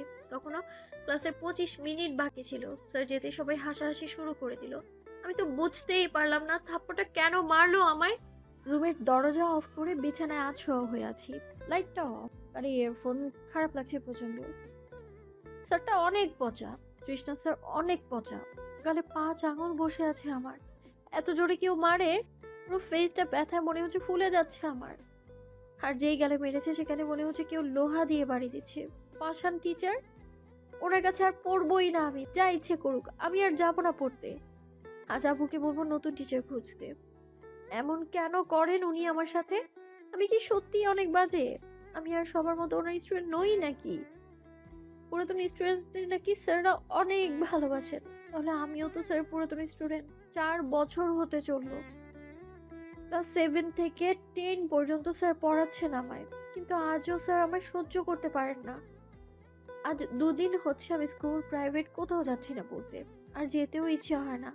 আমি যাচ্ছি না বলে তৃষ্ণা স্যার নাকি অনেকবার কল করে বলেছেন আমার প্রাইভেটে পাঠিয়ে দিতে। আবার বাসায়ও এসেছেন 2 দিন। স্যার যখন এসেছেন তখন আমি রুম থেকেই বের হইনি। দরজা লাগিয়ে কানে ইয়ারফোন গুজেছিলাম আমি। তার জন্য আব্বু আমায় ঝাড়ি দিয়েছেন। আমি আব্বুকে ডিরেক্ট বলে দিয়েছি আমি আর তৃষ্ণা স্যারের কাছে পড়বো না। মা তো বকাঝকা করেছেন আমায়, জিজ্ঞেস করেছেন কেন পড়বো না। আমি কোনো জবাব দিতে পারলাম না, শুধু বলেছি নতুন কোনো টিচার খুঁজতে। স্কুলে যাচ্ছি না কারণ অনেক খারাপ লেগেছিল সেদিনের হঠাৎ মারটা। সবাই আমায় দেখলেই হাসাহাসি করবে নাই বা কেন? ক্লাসে এসে আমায় অযথাই মারেন, কোনো রিজন পাইনি আমি আজও। আমি কি লোহা দিয়ে তৈরি যে অকারণে এসে শুধু মারবে আমায়? এখন থেকে এই স্যার ক্লাসও অ্যাটেন্ড করবো না আর, যত যাই হয়ে যাক না কেন। আজ ফ্রাইডে, মঙ্গলবার, বুধবার আর বৃহস্পতিবার এই 3টা দিন আমি ঘর থেকে বের হইনি। নিজের রুমে টিভি দেখেই কাটিয়েছি। সবকিছু বিরক্ত লাগছে আজকাল। এখন ঘুমের ভেতরেও স্যারের থাপ্পড় দেখি আমি। অসহ্য ভয়ঙ্কর টিচার একটা। এমন টিচার যেন আর কারো কপালে না পড়ে। অনেকক্ষণ যাবৎ হাসান কল দিচ্ছে, ঘুরতে যেতে বলছে ওদের সাথে। আজীব, হাসানটা না একটা আস্ত গাধা। আরে নিজের গার্লফ্রেন্ডকে নিয়ে যা না, আমায় কেন ডাকছিস ভাই? হাসান আর তার গার্লফ্রেন্ড নিম্মির জোড়াজোড়িতে রাজি হলাম ঘুরতে যাওয়ার জন্য। আর এমনিতেও এইভাবে 3 দিন বাসায় থেকে বোর হয়ে উঠেছি আমি। দুপুর 3টা বাজছে। আমি, হাসান, নিমি অনেকটা দূরে বেরিয়েছি। অনেকটা রাস্তা যেতেই সামনে ডার্ক কালার একটা গাড়ি দেখলাম। গাড়িটা কার তা চিনতে বেশি সময় লাগেনি আমার। গাড়ি তো তৃষ্ণা স্যারের। নিশ্চয়ই আমায় আবারও সকালের সবার সামনেই মারবে। আমি উল্টো পথ ধরে তাড়াতাড়ি হাঁটা ধরলাম মাথা নিচু করে। যত দ্রুত সম্ভব হেঁটে যাচ্ছি আমি। ভয়ে বুকের ভেতর দিয়ে মোচড় দিচ্ছে বারবার। স্যার বেবি আমার পেছনে দৌড়ে আসছেন আর চিল্লাচ্ছেন, বেলি স্টপ দেয়ার। তারপরেও থামছি না আমি। এখন দৌড় দেওয়ার উচিত, কিন্তু রাস্তায় প্রচুর লোকজন। তাও চিন্তা ভাবনা ছেড়ে দৌড় দিতে নিচ্ছিলাম, তখনই পেছনে কেউ হাত ধরে ফেলে আমার। হাওয়ার মতো বেগে এসে আমায় তার দিকে ঘুরায়। তার দিকে ঘুরতেই মাথায় ঠাস করে একটা থাপ্পড় লাগালেন। আমি এখন কেঁদেই দিলাম করে। নিচে তাকিয়ে কেঁদেই যাচ্ছি, তখনই হাসান বলে উঠল, আসসালামু আলাইকুম স্যার। আসসালামু আলাইকুম স্যার। এবার হাসানের আওয়াজ পেলাম। স্যার কি হয়েছে? বিলি কি করেছে? হাসানের ভয়েস শুনে আমি আরো জোরে কেঁদে উঠলাম। কারণটা সোজা, আমি কিচ্ছু করিনি। আমাকে নিয়ে কিসের এত সমস্যা এই স্যারের? আশেপাশের অনেকেই আমাদেরকে তাকিয়ে আছে। বেশ কিছুক্ষণ পর টিউশন স্যারের আওয়াজ পেলাম। হাসান, নিম্মি, বাসায় যাও। হাসান মনে হয় কিছু বলতে চাচ্ছিল, কিন্তু স্যার ওদের কিছু বলতে না দিয়েই বললেন, হোয়াট, জাস্ট গো। ওরা স্যারের এমন ভয়ঙ্কর আওয়াজ শুনে চলে যাচ্ছে। আমিও ভাবছি দৌড় দিব, তার আগেই হাতে স্পর্শ পেলাম। তৃষ্ণা স্যার আমার হাতটা টাইট করে ধরে নিয়ে যাচ্ছেন সামনে। আমি মাথা নিচু করে চারপাশের মানুষের অদ্ভুত চাহনি দেখছি। গাড়ির দরজা ওপেন করে বললেন, সিট। আমি তো দাঁড়িয়েই ছিলাম। আমার ভাবনা ছিল আমি গাড়িতে বসবো না, কিন্তু তা তো হলো না। উল্টো আরো ব্যথা পেলাম। ধাক্কা মেরে ফেলে দিল ভেতরে। রাগে দুঃখে এবার আমি ফুপিয়ে ফুপিয়ে কেঁদে উঠলাম। কাঁদতে কাঁদতে হিচকি উঠে গেছে। কি হচ্ছে আমার সাথে? ঘর থেকে বেরিয়ে আসাই ভুল হয়েছে আমার। গাড়ি চলছে আর আমার কান্নার বেগও বাড়ছে। গাড়িটা অনেক দূর যেয়ে দাঁড়িয়ে পড়লো। আমিও তাও স্যারের দিকে তাকাইনি। আমি নিচের দিকে তাকিয়ে কাঁদছি। ভেবেই রেখেছি আর দেখবো না এই স্যারকে। ভয়ঙ্কর বিটিং করা টিচার। হঠাৎ আমার কোমরে কারো হাতে স্পর্শ পেলাম। কেঁপে উঠলাম আর সামনে তাকানোর আগেই সেই হাত জোড়ার মালিক আমায় টেনে তার দিকে নিয়ে নিলেন। আমি বিস্ময় নিয়ে তার দিকে তাকাতেই আমার ঠোঁটে তার ঠোঁটের উষ্ণ আভাস পেলাম। মুহূর্তের মধ্যে কি হলো আমার কোনো আইডিয়া নেই। পুরো শরীরের পশম ধীরে ধীরে দাঁড়াতে শুরু করলো। কোমর থেকে এক হাত উঠিয়ে আমার থুতনির নিচে থেকে ধরে গাল পর্যন্ত চেপে ধরলো। মুখটা তার দিকে আরো টেনে নিল। আমার কোমর তার এক হাতে সম্পূর্ণ আবদ্ধ। তীব্র থেকে তীব্রভাবে তার ঠোঁট আমার ঠোঁটের মাঝে আবেশে প্রবেশ করছে। কি হচ্ছে এটা? কোনো আইডিয়া নেই আমার, কিন্তু আমার চোখ লাগাম ছাড়া হচ্ছে। ধীরে ধীরে চোখ বুজে গেল আর তার ঠোঁটের ছোঁয়া তীব্র হয়ে যাচ্ছে। তার আচমকা এরকম আচরণ নেই, অনেকটা কিছু একটা পাওয়ার নেশা হাতে পেয়েছে এমন একটা ব্যাপার ছিল। আমার মন কাজ করা বন্ধ করে দিয়েছে। কি হচ্ছে, কেন হচ্ছে, কে করছে, কোথায় আছি, কিছু মনে নেই আমার। শুধু এতটুকু মনে আছে যে এটা একটা অচেনা ফিলিং ছিল আমার জন্য, যেটা আমার পুরো শরীরে শিহরণ বয়ে দিচ্ছে। ঠোঁটের পাশ বেয়ে পানি পড়লো মনে হচ্ছে। আমি উতলা হয়ে দেখার জন্য চোখ খুলতেই দেখলাম তার চোখ বন্ধ অবস্থায় এক চোখ বেয়ে পানি পড়ছে। যেই পানির ফোঁটা আমার ঠোঁটে টাচ করতেই ঠোঁটের ছোঁয়ায় মিশে যাচ্ছে। আমি তাকিয়ে থাকতে পারলাম না, চোখ লাগাম ছাড়া বন্ধ হয়ে যাচ্ছে। ডেরি মিল্কও মেবি আমি এতটা মজা করে খাইনি যতটা মজা নিয়ে সে আমার ঠোঁটের স্বাদ নিচ্ছে। প্রচন্ড অস্বস্তি হচ্ছে অনুভূতিতে। কিছুক্ষণ বাদে মনে হয় আমি মরেই যাব। আমার দুহাত তার বুকের দু সাইডে মেলে দিয়ে কিছুটা ধাক্কা দিতেই তার ঠোঁটের ছোঁয়া আরো তীব্রভাবে পাচ্ছে আমার ঠোঁটে। আমি চোখ খিচে আমার ঠোঁট চেপে ধরে মুখে ভেতরে নিলাম। সে মনে হলো রেগে গেল। আমার গাল এমনভাবে চেপে ধরলো মনে হলো গাল দাঁতের মাঝেই ঢুকে যাবে। আর ঠোঁট তো মুখ থেকে বেরিয়ে এলো যেন। আর সাথে সাথে তার ঠোঁট দিয়ে আবারও চেপে ধরলো। এবার আরো উতলা হয়ে স্বাদ নিচ্ছে সে। তার গরম নিঃশ্বাসগুলো আমার গালে এসে বাড়ি খাচ্ছে। আমার শরীর মনে হচ্ছে নিজে থেকে সরে যাচ্ছে। আমার ঠোঁট মনে হলো আর নেই। সে ঠোঁটে ঠোঁট ছেড়ে দিয়েই অন্য পাশে জানালার দিকে তাকালেন। মনে হচ্ছিল জোরে জোরে শ্বাস নিচ্ছে। তার এক হাতের দু আঙুল কপালে রাখা, আর আমি তো স্তব্ধ হয়ে বসে আছি নিচের দিকে তাকিয়ে। কি হলো? এটা কিস ছিল? আমার জীবনের প্রথম কিস, তাও স্যারের কাছ থেকে পাওয়া। লজ্জাজনক লাগছিল ব্যাপারটা আমার কাছে। সে তো আমায় পছন্দই করে না, আমাকে তো সহ্যই করতে পারে না। তাহলে এগুলোর মানে কি? গাড়ি চলতে শুরু করলো। আমি আর কোথাও তাকানোর শক্তি পেলাম না। আর কিছুক্ষণ আগে যে পড়ে পেটে কাঁদছিলাম সেটাও মনে হচ্ছে এখন আরো তীব্রভাবে বেরিয়ে আসতে চাইছে। না চাইতেও বারবার তার দিকে চোখ যাচ্ছে আমার। গোলাপি ঠোঁট দুটো রক্তের লাল বর্ণের ধারণ পেয়েছে তার। কালো টি শার্টের মাঝে তার ফর্সা গায়ের রং ফুটে উঠেছে। সামনে তাকিয়ে গাড়ি চালিয়েই যাচ্ছি। গলায় সিংহের একটা চেইন আইটেম কিছু একটা পরা, চেইন আইটেমের কিছু পরা, হাতে ঘড়ি বেশ বড়। আজকে চুল আওলা ঝাওলা হয়ে আছে, মেবি তখনের জন্য। কেন যেন স্যারটাকে আজ বেশ লাগছে দেখতে। এমন চোখে আগে কখনো পর্যবেক্ষণ করা হয়নি। আর করবো বা কেন? আমি তো শুধু শিক্ষকের নজরে দেখেছিলাম তাকে। আমার প্রচন্ড রাগ লাগছে স্যারের এমন বিহেভিয়ারে। কোথায় গাড়ি যাচ্ছে তাও জানি না, আর কিছু বলার ভাষাও পাচ্ছি না। মনে হচ্ছে কেউ আমার গলা চেপে ধরে রেখেছে। স্যার কি আমায় ইউজ করতে চাচ্ছে, নাকি সে আমায় ঘৃণা করে তাই এমন কাজ করলো? কিন্তু ঘৃণা করা ব্যক্তিকে করা যায় না। কাউকে তীব্রভাবে আপন করে পেতে চাইলেই এভাবে কিস করে নিজের মাঝে গুছিয়ে নেওয়া যায়। এখন আমার বেশি কান্না পাচ্ছে আরো। ঠোঁটগুলি বেবি তেরা তেরা হয়ে গেছে। এতক্ষণ অন্য কারো ঠোঁটের ভার বহন করেছে, কম কথা এটা? আমার কাছে এই কাহিনীটা একটা স্বপ্নের মতো মনে হচ্ছে। স্বপ্ন হলে এক্ষুনি উঠতে চাচ্ছি এই বাজে স্বপ্ন থেকে। এটা অবিশ্বাস্য যে তৃষ্ণা স্যার, যে কিনা আমায় দেখতেই পারে না, সে আমায় কিস করেছে, তাও এত সফটলি। আবার মনে হচ্ছিল সে কাঁদছিল। আমার মাথায় কিচ্ছু আসছে না। ভাবনায় ছেদ পড়লো গাড়িটা থামায়। আশেপাশে তাকিয়ে দেখলাম এক লেকের পাশে একটা মানুষও দেখতে পাচ্ছি না। স্যারের দিকে তাকাতেই দেখলাম সে সিটে মাথা দিয়ে হেলান দিয়ে শুয়ে আছে। আমি কাঁপা কাঁপা কণ্ঠে বললাম, আমি বাসায় যাব প্লিজ।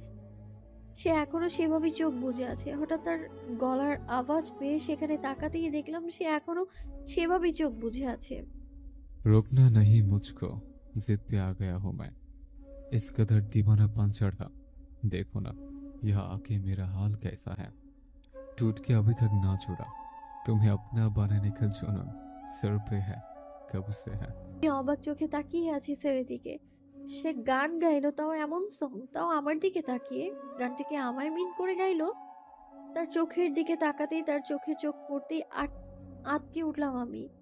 চোখের চারপাশ সম্পূর্ণ লাল হয়ে জমে আছে। কেমন এক ভয়ানক চাহনি ছিল। বেশিক্ষণ তাকিয়ে থাকতে পারিনি আমি। চোখ নামিয়ে আশেপাশে তাকাতে লাগলাম। সে এবার আমার দিকে একটু ঝুঁকে গেল।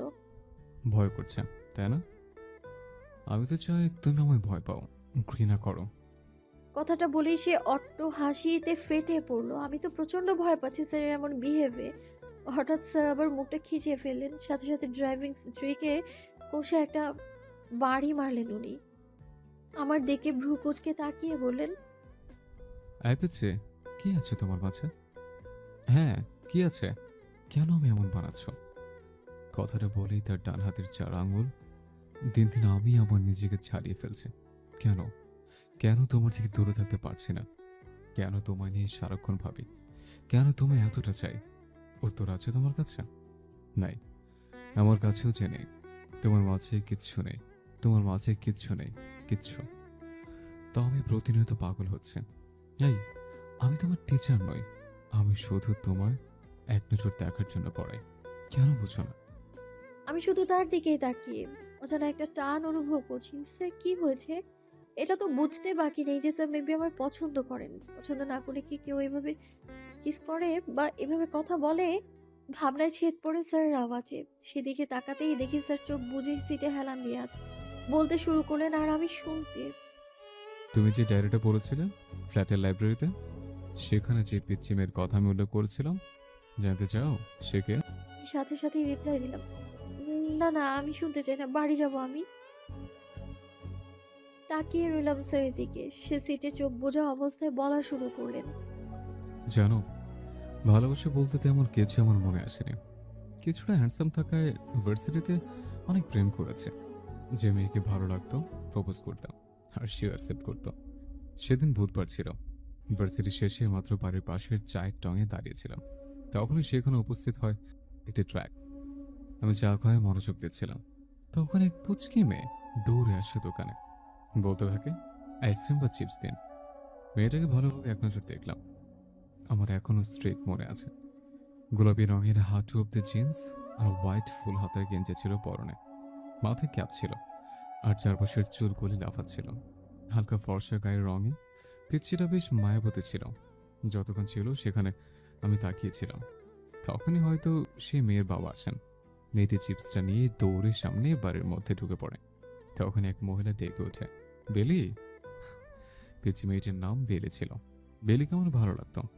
ভাবতাম ভাবতাম যে আমি তো বাচ্চা প্রিয়, তাই হয়তো অতটা গুরুত্ব দিতাম না।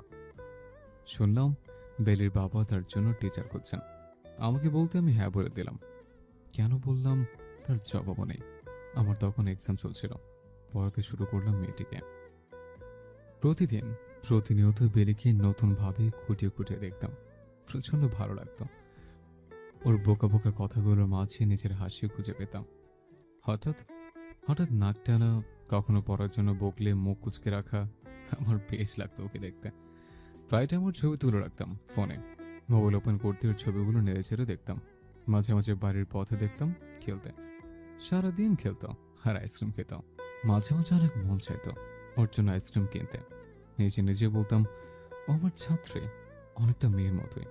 কিন্তু ওটা চিন্তা করতেই পারতাম না, মুখটা কালো হয়ে যেত। প্রায় টাইম আইসক্রিম কিনে দিতাম, আর ও তা আমাকেও খাইয়ে দিতে চাইতো। ওর হাতে খেতে তো চাইতাম, কিন্তু ফোকাস আমার ভালো ছিল না, তাই ইগনোর করতাম। এত কাহিনীর মাঝেও নিজের অনুভূতি তখনও বুঝতে পারিনি। সেদিন মনে হয় শনিবার ছিল। অনেকক্ষণ যাবৎ বসেছিলাম ওর জন্য, কিন্তু ও তো পড়তে আসলো না। ভাবলাম হয়তো আজ আসবে না। কেমন ফাঁকা ফাঁকা লাগছিল সেই দিনটা, কিন্তু একটা নেই লাগছে। রাত্রে ঘুমোচ্ছিলাম, এমন এক বাজে স্বপ্ন দেখলাম যে তড়িঘড়ি করে উঠে পড়লাম। তখনও বিশ্বাস হচ্ছিল না ব্যাপারটা। বারবার ভালোবাসার কথা বলছিলাম বেলিকে। আমি সে রাত্রে আর ঘুমাইনি। পরের দিন আর কোথাও বের হয়নি। বেলিকে না দেখতে পেয়ে নিজেকে পাগল পাগল মনে হচ্ছিল। অস্থির অস্থির ফিলিং হচ্ছিল। কি করব না করব ভেবে পাচ্ছি না। আর কিছু না ভেবেই কল লাগালাম। কলটা ধরেই বেলির বাবা বললেন তারা গ্রামের বাড়ি গিয়েছেন, 10-12 দিন পর আসবে। কথাটা শুনে আমি কিছু সময় স্তব্ধ হয়েছিলাম। ফোনের মধ্যে বেলির আওয়াজ পাচ্ছিলাম, উফ বাবা তুমি আমি হেল্প করো, গাছে উঠব। ভয়েসটা শোনা মাত্র চিৎকার দিতে ইচ্ছে করছিল। একদিন না দেখতে পেয়ে আমার এই অবস্থা 12 দিন কিভাবে থাকবো? দিন যাচ্ছে আর বেলির প্রতি আমি কতটা উইক তা অনুভব করছে। এক নজর, শুধু এক নজর দেখতে মন চাচ্ছিল। ধীরে ধীরে বুঝতে পারলাম এত উইক এর মানে। যখন বুঝতে পেরেছিলাম নিজেকে থুতু দিতে ইচ্ছে করছিল। শেষে এক নাবালিকা মেয়েকে মনে ধরেছে। তীব্র কষ্ট মনে ধরেছিল তখন। শ্বাস নিতেও কষ্ট হচ্ছিল আমার। আমার অতিরিক্ত চাওয়া শুরু হয়েছিল সেই 2 দিনের মাঝে। বুঝিয়ে দিয়েছিল আমি কতটা বেহায়া হয়ে উঠেছি। 3 দিনের মাথায় ঠিকানা জোগাড় করলাম চাঁদপুরের। সকল তথ্য নিয়ে বেরিয়ে পড়লাম। কারেক্ট ঠিকানা পেতে 2 ঘন্টা ঘুরতে হয়েছে আমাকে। এভারেস্ট জয়গড়ের মতোই ফিলিং হচ্ছিল। অদ্ভুত লাগছিল। এক পিচ্ছির জন্য 7 সমুদ্র পাড়ে দিচ্ছে। বাড়িটায় 1000 মতো চক্কর কেটেছিলাম, কিন্তু যাকে দেখার জন্য এত কিছু তাকে দেখতে পাচ্ছি না। চাঁদপুরে তেমন কাউকে চিন্তামো না। কি করব, কোথায় যাব, নো আইডিয়া। সিদ্ধান্ত নিলাম নিজের গাড়িতেই ঘুমাবো। যেই ভাবা সেই কাজ। সেদিনও পিচ্ছিকে দেখতে পাইনি, সারা রাত ঘুমোতেও পারিনি। পরের দিন দেখতে পাই পাশের বাড়ি উঠোনে খেলছিলাম। তাকে দেখা মাত্রই মনের টনক নড়ে উঠল। বুকটা ঠান্ডা হওয়ায় তুলে যাচ্ছিল। লুকিয়ে লুকিয়ে দেখা হতো। কোথাও গেলে পিছিয়ে পিছিয়ে যেতাম। বড্ড ভয় হতো এই পিছিয়ে গেলে। এত ভয় পাওয়ার কারণটা খুবই অদ্ভুত। ভালোবাসি যে কতটা কষ্ট তখন বুঝেছিলাম। ওয়ান সাইড লাভে তো আরও কষ্ট। এত কষ্ট নিয়ে দুদিন যে কিভাবে বেঁচেছে তা আল্লাহ জানত। 4 দিন কাটার পরই খোঁজ নিয়ে জানলাম আজ রওনা দেবে। ব্যাস, দ্রুত গাড়ি নিয়ে ঢাকা পৌঁছালাম। দ্বিতীয় দিন থেকে পড়তে আসা শুরু করলো বেলি। ও পড়তো আর আমি ওকে দেখতাম। দিন দিন চাহিদা বাড়তে লাগলো। ওর ঠোঁট আমার টানত, স্পেশালি যখন ও বক বক করতো। আমি পিচ্ছিকে দেখিয়ে নেশা কাটাতাম। যখন দেখলাম ওকে ছাড়া চলছে না, তখনই বাজে ব্যাপার করতে শুরু করলাম। আমার বাজে ব্যাপারের পিছনে যে আমার অতিরিক্ত চাওয়ার নেশা ছিল, সেটা তখন বোঝার ক্ষমতা ছিল না পিচ্ছির। রাত্র ঘুমোতে পারতাম না। অনেক রাত শুধু জেগেই কাটিয়েছে। সারাদিন ভাবতাম কথাটা কার সাথে শেয়ার করব, কাকে বলবো আমার এই পাগলামির কথা। ভাগ্য খারাপ ছিল, পরের দিনে জানতে পারি চলে যাবে আমার পিচ্ছে। তার ছেলে হাসি আসছিল সেদিন, যাকে 2 দিন দেখতে না পেয়ে চাঁদপুর চলে গিয়েছিলাম। তাকে না দেখে বছরের পর বছর কিভাবে ভেঙে পড়েছিলাম পিচ্ছি যাওয়ার পর। জীবনের মানেটাই হারিয়ে ফেলেছিলাম। 4 দিনের মাথায় চট্টগ্রাম পৌঁছালাম। পার্মানেন্টলি শিফট হতে অনেকদিন সময়ের প্রয়োজন। এতদিন তো আর পিচ্ছিকে দেখা ছাড়া থাকতে পারবো না, তাই কিছুদিনের মাঝেই চলে আসতাম চট্টগ্রামে। ফ্যামিলিকে বুঝিয়ে কাজটা ট্রান্সফার করে নিয়ে চলে এলাম পিচ্ছির কাছে। কারণ পিচ্ছিটাকে অতিরিক্ত চাই, পাগলের মতো চাই। আমার এত চাওয়ার মাঝে অন্য কারো অস্তিত্ব আমি মেনে নেব না। তোমার দিকে কেউ খারাপ নজরে তাকালে আমার শরীরটা আগুন চলে ওঠে। তোমার দিকে শুধু আমি তাকাবো, যেভাবে ইচ্ছা সেভাবে তাকাবো। কোন নজর আমার পড়বে তোমার উপর, অন্য কারো পড়তে দেবো না। তাতে যদি তোমায় বোরকা পরিয়ে রাখতে হয় তাই করব। জানো কেন মেরেছিলাম সেদিন স্কেল দিয়ে? অনেক রাগ উঠেছিল তোমার উপর। বড় হচ্ছিল দিন দিন, বডি শেপ চেঞ্জ হচ্ছে, কিন্তু বুদ্ধি এক ফোঁটাও বাড়েনি। বিহেভিয়ারটাও ভালোভাবে রাখতে জানো না। এমনও তো না যে শুধু মেয়েরা ক্লাসে, ছেলেরাও আছে, সেদিকে নজর দাও। আর থাপ্পড় মারার রিজনটা সিম্পল ছিল, অন্য কারো গায়ের সাথে কেন ঘিসতে যাও? বড় হচ্ছ, কিন্তু মাথায় বুদ্ধি তো ছোটই রয়ে যাচ্ছে। থাপ্পড় মারার জন্য আমি কখনো সরি চাইবো না। তুমি থাপ্পড়টা ডিজার্ভ করো। আমার তো ইচ্ছা করছিল আরো 2টো দেই, শুধু ক্লাস ছিল দেখেই বেঁচে গেছ। ফ্রেন্ড বলে কি গিয়ে ঘেঁষাঘেঁষি করতে হবে? প্রেজেন্ট স্তব্ধ হয়ে রইলাম আমি। চোখের দিকে তাকিয়ে আছি স্যারের। বুকটা ধড়ফড় করছে, খুব ইচ্ছে করছে জড়িয়ে ধরতে। জানি স্যার আমার অনেক বড়, তাও এখন মনে হচ্ছে ওনার থেকে পারফেক্ট জীবন সঙ্গী কখনো পাবো না। পাবো না এমন অতিরিক্ত চাওয়ার মানুষ। এক পিচ্চিকে এত ভালোবাসার কোনো কারণ নেই, তাও পাগলের মতো ভালোবেসেছে 4 বছর যাবত। এখনো চোখ বুজে সিটে হেলান দিয়ে আছে, ঠোঁট কামড়ে ধরে আছে, কিউট লাগছে দেখতে তাকে। চুটগুলো ঠিক করে দিতে ইচ্ছে করছে, কিন্তু হাত বাড়ানোর আগেই স্যার চোখ মেললেন। আমি সোজা হয়ে বসলাম, আমার দিকে তাকিয়ে একটু ঝুঁকলেন। আচ্ছা, যদি আমার বয়স কম হয়ে যেত তাহলে তোর কোনো সমস্যা হতো না, তাই না? আমি প্রত্যুত্তরে আমার দু হাত মেলে চোখ বুজেছিলাম। নিজের এত ক্ষমতা নেই ওনাকে জড়িয়ে ধরার। আভাস পাচ্ছি তার স্পর্শের। ধীরে ধীরে তার শরীরে মিষ্টি ঘ্রাণ তীব্র হচ্ছে। টাইট করে তার বুকে চেপে ধরেছে। আমি হালকা করে তার পিঠে হাত রাখলাম। অদ্ভুত ভালো লাগা কাজ করছে। স্যারের সাথে প্রেম, অদ্ভুত ছিল আমার জীবনের ভালোবাসা। হয়তো আল্লাহ আমার জন্য ওনাকেই পাঠিয়েছেন ভালোবাসা শিখাতে আমায়। কানে আওয়াজ আসলো। অতিরিক্ত চাই তোমায় বেলি। চোখে যে আর একটু আঁকড়ে ধরলাম তাকে। অনেকক্ষণ যাবৎ সেভাবেই ছিলাম। এবার উনি নড়ে উঠে আমায় ছাড়লেন, মিষ্টি হেসে বললেন, সন্ধ্যা হচ্ছে, বাসে যেতে হবে। আমি মাথা নাড়লাম। কেন যেন আজ অন্য কিছুর ফিল হচ্ছে। এমন একটা ভালো লাগা কাজ করছে। তার সাথে যে থাকতে ইচ্ছে করছে। কি করব? বলবো? বলার দরকার নেই, কিন্তু আমার মুখ তো অটো, বলেই দিয়েছি। আম- আমার আপনার সাথে থাকতে ইচ্ছে করছে। কথাটা মাথা নিচু করেই বলে ফেললাম আমি। কথাটা বলেও হতবাক। কথা শেষ করতে না করতে গাড়ি স্টপ হয়ে গেল। আওয়াজ পেলাম তার। তাই থাকতে চাও আমার সাথে? আমি মাথাটা নাড়লাম। গালে স্পর্শ পেতেই মাথা তুলে তাকালাম। সে আমার কপালে চুমু খেলো। ইন্টারে ওঠো, আমি আমার মা বাবা পাঠাবো তোমাদের বাড়িতে। পৃথিবীর মানুষ আমাদের সম্পর্ক যেভাবে খুশি সেভাবে ভাবুক। I don't care. তোমার ফ্যামিলি না মানলে তোরে নিয়ে যাবো তোমার। Cause I can't live without you. I love you. আমি হাসলাম। ভালো লাগছিল তার মুখে ম্যাজিক্যাল ওয়ার্ডগুলো শুনতে। বারবার শুনতে ইচ্ছে করছে। চোখ বুজে তার বুকে মাথা ঠেকিয়ে আছি। শান্তির জায়গা মনে হচ্ছিল। হেফাজত। রাত 3:32। ঘুম নেই চোখে, ভাসছে তার ছবি আমার চোখে। ভালোভাবে খেয়াল করলাম আমার চোখে পানি। তাকে হারানোর ভয়ে। একদিনে এত অনুভূতি ভালোবাসা কিভাবে আসলো আমার মনে জানি না। বুকে ব্যথা হচ্ছে ভাবতেই সে কতটা কষ্টের দিন কাটিয়েছিল। 4টা বছর আমায় ভালোবেসে কত রাত জেগেছিল, অনেক রাত জেগেছে, আর আমি ঘুমিয়েছি। মানবে তো মা বাবা তার ভালোবাসা? মেনে নেবে আমাদের? কোনো মা বাবাই চাইবে না তার মেয়ের থেকে 13 বছরের বড় কোনো পুরুষের সাথে বিয়ের ব্যাপারটা। কি হবে? না মানলে তার হাত ধরে অন্য জগতে পা রাখবো। যদি সেই জগতে সে না যায়, আমি একাই যাব, কারণ তাকে ছাড়া থাকা অসম্ভব। এখন ব্যাপারটা ক্লিয়ার। স্যারের ব্যবহার কেন এত খারাপ লাগতো, কারণ তার জন্য মনের কোনো অনুভূতি ছিল যেটা খুঁজেই পাইনি আমি, এখন পেয়েছি। আর তার শরীরে মেখে নিয়েছি। নিঃশ্বাস বন্ধ না হওয়া পর্যন্ত সেই অনুভূতি হারাবার নয়। না ঘুমিয়েই রাত পার হলো আমার। আজ আল্লাহর দরবারে হাত পাতে অনেক ইচ্ছে করছে, আর সেই দোয়ায় আমি আমার স্যারকে সারা জীবনের জন্য চাইবো। আমিও চাই তাকে। নামাজ পড়েছি, মা বাবার সাথে জীবনের স্যারকেও চেয়েছি, তাকেও চাই আমার, অতিরিক্ত চাই। এত তাড়াতাড়ি উঠেও দেরি হয়ে যাচ্ছে স্কুলের জন্য। কেন যে পুতুল বানাতে গেলাম, হায় আল্লাহ! আমার আর স্যারের পুতুল কি জাদু করলো আমায়। এত অনুভূতি নিয়ে কিভাবে বাঁচবো? হার্ট ফেল না হয়ে যায়? না না, হার্ট ফেল হলে তো আজকেও লেট।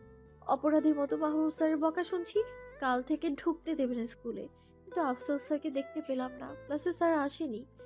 পিছনের বেঞ্চে বসতেই হাসান আর নিম্মিও সামনের থেকে পিছনে এসে পড়লো। আজ আর ভুল করবো না বাবা। হাসান পিছনের মধ্যে নিম্মিকে দিয়েছি, আর সামনে আমি বসেছি। নইলে থাপ্পড় এবার দুগালে পড়বে। এমন থাপ্পড়ই মেরেছে যে দাঁত সহ ব্যথা। এই বেলি, কি ভাবছিস? আর কাল স্যার তোকে কোথায় নিয়ে গেছিল? তোকে আবার মারেনি তো? না না, বলেছে বাসায় পড়তে বসতে। আর কিছুই বলতে হয়নি। ক্লাসে স্যার এসে পড়েছে। ভালোই ক্লাস করলাম, টিফিনে নিচে নামলাম, কিন্তু স্যার কোথায়? কোথাও তো দেখছি না তাকে।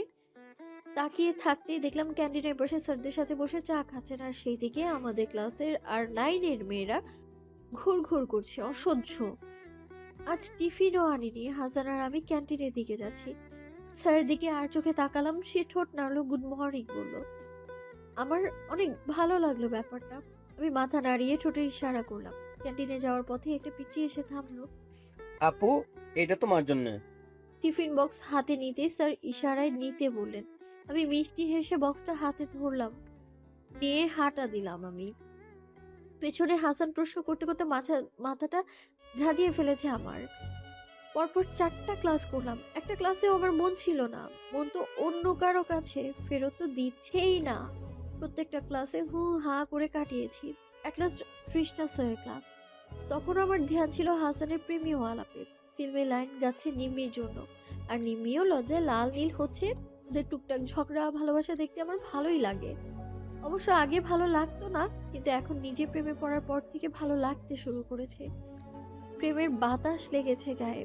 প্রেমের সুগন্ধ কিন্তু প্রচন্ড তীব্র হয়, যে ঘ্রাণ বিছিয়ে পড়েছে দুই মনে। আমি যখন হাসানের দিকে তাকিয়ে হাসি, তখনই স্যার প্রবেশ করে।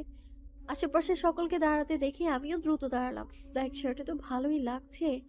অ্যাটিটিউড যে কই থেকে কিনে আনে এত, আল্লাহ জানে। ডান হাত দিয়ে ইশারা করলো বসতে। স্যার পড়াচ্ছে, আর আমি লজ্জার মাথা খেয়ে তাকে এক নজরে দেখে যাচ্ছি। স্যার মেবি অস্বস্তি ফিল হচ্ছিল। আমায় অনেকবার চোখ দিয়ে ইশারা করেছে বইয়ের দিকে তাকাতে, কিন্তু আমার না স্যারকে দেখতে বেশ লাগছিল। উফ, স্যার পড়ানোর স্টাইল, হাতের ইশারা, সবকিছু চোখ ধাঁধানোর মতো। আচ্ছা, স্যারকে একটু জানালে বিষয়টা কেমন হবে? যেই ভাবা সেই কাজ। চোখ আমার দিকে আসতেই ঠোঁট দুটো উঁচু করে চুমু ছুড়লাম। স্যার এক্সপ্রেশনটা যা ছিল না, হাসি আটকে তার দিকে তাকিয়ে আছি আমি। সে দ্রুত মুখ ঘুরিয়ে কাশতে শুরু করলো, আর চোখে আমার দিকে চোখ রাগিয়ে তাকালো। আমি চোখ টিপ মারতেই বলে উঠলো, বেলি, আমি তো ধরফড়িয়ে দাঁড়ালাম, ভয় পেয়ে গেছি। স্যার যদি এখন সকলের সামনে থাপ্পড় মারে? জি স্যার। এত কিসের কথা বলো? চুপচাপ দাঁড়িয়ে থাকো, নজর বইয়ের দিকে রাখো। এদিক ওদিক তাকাতে দেখলে ক্লাস থেকে আউট করে দেবো। চাপ বাবা, দাঁড়াতে বললো। এখন আরো বেশি ডিস্টার্ব করবো। সে আবার পড়াতে শুরু করলো। যেহেতু আমি দাঁড়ানো, সর্বপ্রথম তার চোখ আমার দিকে আসবে, তাই যখনই ঘুরে তাকালো তখনই আমি আমার ডান হাতে বৃদ্ধা আঙুল দিয়ে ঠোঁট স্লাইড করলাম। সে তো বড় বড় চোখ করে তাকিয়ে ঢোক গিলল। আমার না বেশ মজাই লাগছে তাকে বিরক্ত করতে। 45 মিনিটের ক্লাসে স্যারকে প্রচন্ড বিরক্ত করেছি আমি। ক্লাস থেকে স্যার যাওয়ার সময় চোখ রাগিয়ে তাকিয়েছে। বেশ মজা নিয়ে গেল আজকে, কিন্তু এই মজার পরিণামটা তো আমার জানা ছিল না। স্কুল শেষে গেটের কাছে ফুচকা খাচ্ছিলাম, তখনই দেখি স্যার দাঁড়িয়ে কথা বলছে। পাশে একটা মেয়ে, মাশাআল্লাহ সে প্রচন্ড সুন্দরী। লাল সালভার স্যুট, ওড়না এক সাইডে, সাথে হ্যান্ডব্যাগ। মোস্ট ইম্পর্টেন্ট, স্যারের বয়সী। দুজনের উচ্চতা সমান দেখাচ্ছে, কারণ মেয়েটা উঁচু হিল পরা, পাশাপাশি বেশ মানিয়েছে। স্যার এমন কাউকে ডিজার্ভ করেন। আওয়াজ পাচ্ছি কিছুটা, তুই তোমারই করে কথা বলছিল। হয়তো ফ্রেন্ডস হবে, কিন্তু যাই বলি প্রচন্ড রকম মানা ছিল তাদের। আমার সাথে স্যারকে একদমই মানাবে না। কোথায় সে আর কোথায় আমি? ব্যাগে 20 টাকা ছিল, কিন্তু নেই এখন। আল্লাহ, চুরি হলো নাকি? এখন কি করব? ফুচকার বিলও তো দিতে পারছি না। হাসানকে বলতেই নিয়েছিলাম, তখনই স্যার পাশে এসে দাঁড়ালেন। কি হয়েছে? আমি মাথাটা দুপাশে নাড়লাম। আর খাবা? তা স্যার তার মানি ব্যাগ বের করলেন, পকেট থেকে 100 টাকার নোট দিয়ে বললেন, চাচা, এর ফুচকার বিল রেখে দিও। বাকি টাকা নিয়ে সোজা বাসে চলে যাও, দেরি হচ্ছে। তোমাকে তো পরে দেখবো। কথাটা বলে স্যার ওই সুন্দরীকে নিয়ে অন্য পাশ দিয়ে হাঁটা ধরলেন। আমি তাকিয়ে আছি, পেছনে ফিরে আবারও ইশারা করলেন বাসায় যেতে। আমি টাকাগুলো ব্যাগে ভরে হাঁটা ধরলাম। ভাবতে লাগলাম, স্যার কিভাবে বুঝলেন যে ফুচকার টাকাটা নেই আমার কাছে? কি জানি। তোমাকে তো পরে দেখবো মানে কি ছিল? দুপুর 3টা বাজতে চললো। প্রাইভেটে যেতে ইচ্ছে করছে, কিন্তু শরীর সায় দিচ্ছে না। খুব খারাপ লাগছে, অস্বস্তি ফিল হচ্ছে, গায়ে জ্বর আসবে মনে হচ্ছে। ভাবতে ভাবতে ঘুমের জগতে চলে গিয়েছি। পরিদের মতো উড়ছি আমি, পাশেই দ্রুত দৌড়াচ্ছে আমার প্রিন্স। আমায় ধরার জন্য ছুটে চলেছে আমার পেছনে, কিন্তু আমি এত দ্রুত তো ধরা দিচ্ছি না। মেঘের পেছনে লুকোচ্ছি আর তাকে রাগাচ্ছি।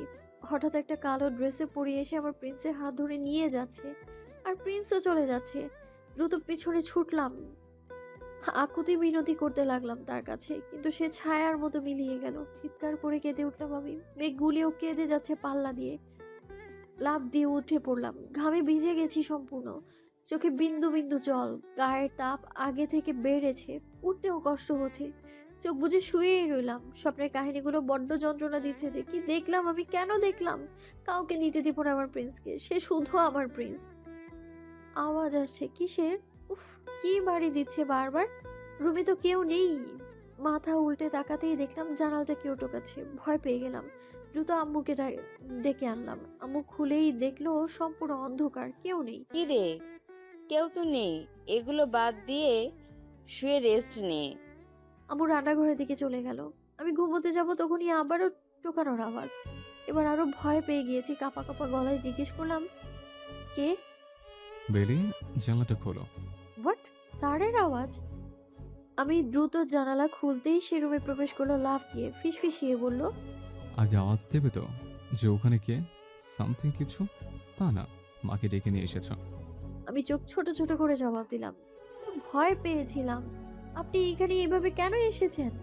সে বিছানায় গিয়ে বসলো, আমার হাত ধরে পাশে বসিয়ে বলল, জ্বর কিভাবে আসলো? ওষুধ খেয়েছ? জি। কাল স্কুলে যেতে হবে না, রেস্ট নিও, কেমন? আমি মাথা নাড়াতেই মায়ের পায়ের আওয়াজ। এই বেলি, জানিস কি হয়েছে আজকে? কথাগুলো বলছে আর এদিকেই আসছে। এত দ্রুত তো জানালা টপকানো যাবে না। এই সেরেছে, মা আসতেছে। বিছানার নিচে ঢুকুন। আরে দাঁড়িয়ে আছেন কেন? অ্যাটিটিউড রেখে ঢুকুন তো। বেচারা স্যার, সে তো করুণ চোখে তাকাচ্ছিল। সে দ্রুত ঢুকতেই মা প্রবেশ করলো। তোর বাবা আজ আমায় এই চেইনটা কিনে দিয়েছে, সুন্দর না? হ্যাঁ মা, অনেক সুন্দর। কিরে, তুই দাঁড়িয়ে আছিস কেন? যা ঘুমা। হ্যাঁ, এভাবে লক্ষ্মী মেয়ের মতো ঘুমা। আর রুমটার এই অবস্থা কেন? ঝাড়ু দিতে হবে তো। কথাগুলো বলেই মা ঝাড়ু খুঁজতে লাগলো। ঝাড়ু তো বিছানার নিচে, এখন কি হবে? আমি লাফ দিয়ে উঠে বসলাম। মা, এখন ঝাড়ু দিতে হবে না, সকালে আমি দেবো। তুমি যাও, তুমি সিরিয়াল দেখো, যাও। আচ্ছা ঠিক আছে, তা জানালাটা এভাবে খুলে রেখেছিস কেন? তোর বাবাকে কত করে বললাম যে জানালাটা আটকানোর ব্যবস্থা করো। আজ তো একজন ঢুকতে পারবে, তুই জানালাটা অফ করে রাখবি, খুলবি না। কথাগুলো বলেই জানালাটা লাগিয়ে দিয়ে আমার পাশে বসলো। জ্বর কমেছে? অনেকটা। চুলগুলো বাঁধতে পারিসনি? আয় বেঁধে দেই। মা, তুমি টিভি দেখো, আমি আসছি ওখানে। পাক্কা? হুম। তাড়াতাড়ি আয়। আমি মাথা ঝাঁকালাম। মা বেরোতেই বড় একটা শ্বাস ফেললাম। সাথে সাথে মা আবার ঢুকলো। বেলি, জুতোর বক্সটা কোথায়? বিছানার নিচেই তো রেখেছিলাম। মা উকি দিতে যাবে তার আগে চিল্লিয়ে বললাম, মা এখন কেন, পরে দেখো। আরে তোর বাবার জুতোগুলো মুছে রাখতে বলেছে, কাল দাওয়াত আছে। আচ্ছা আচ্ছা, আমি বের করে দিচ্ছি। তুই তো অসুস্থ। আরে মা, তুমি বিছানায় বসো না, আমি বের করে দিচ্ছি। বিছানায় উকি দিতেই দেখি স্যারের মুখটা বুম হয়ে আছে, যা হাসি আসছিল না। আমি চোখের ইশারা করলাম তার পেছনের বক্সটা এগিয়ে দিতে, মুখ ঘুরিয়ে অন্যদিকে তাকালো। কি রে বেলি, দ্রুত বের কর, না পারলে আমি বের করছি। না না, আনছি তোরে বাবা, বসো না। আমি তাকে হাত দিয়ে চাপতে ইশারা করলাম।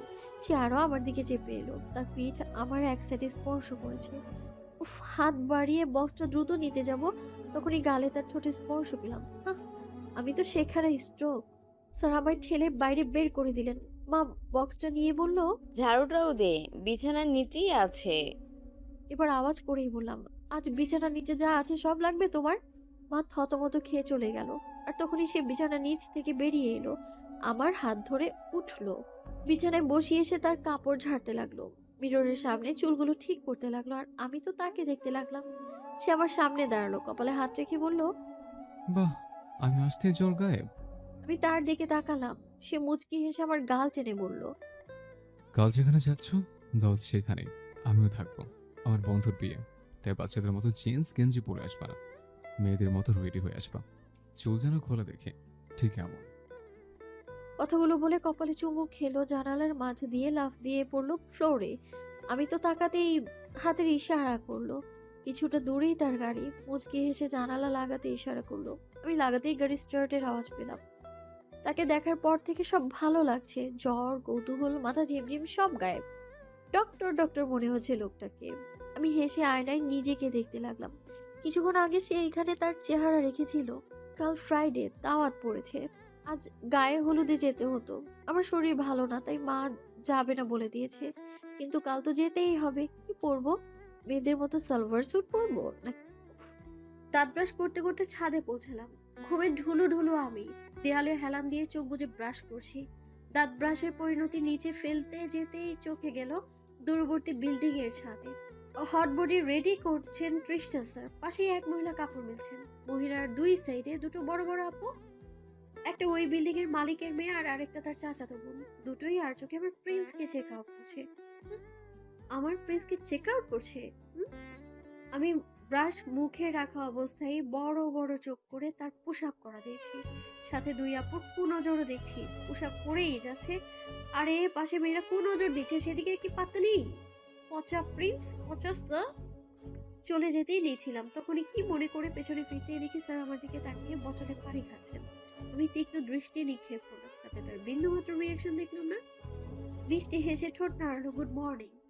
পাদের মর্নিং। সাত সকালবেলায় মুডটাই জেলাসিতে শেষ করে দিল আমার, আবার মর্নিং বলতে আসছে। মুখ বেঁকিয়ে নিচে চলে আসলাম। কেন রে দাদা, রুম নেই? সেখানে উলঙ্গ হয়ে পোশাক কর, কে বারণ করেছে? তারপরে ওটো মেয়েদের সামনে খালি শরীরে কেন এগোবি তুই? মিষ্টি পানি দিয়ে স্যার গোসল করা উচিত, এখন কুনজর কেটে যাবে এতে। শুক্রবার, তাই আজ বিল্ডিং এর সকল ভাই বোনরাই বাসায়।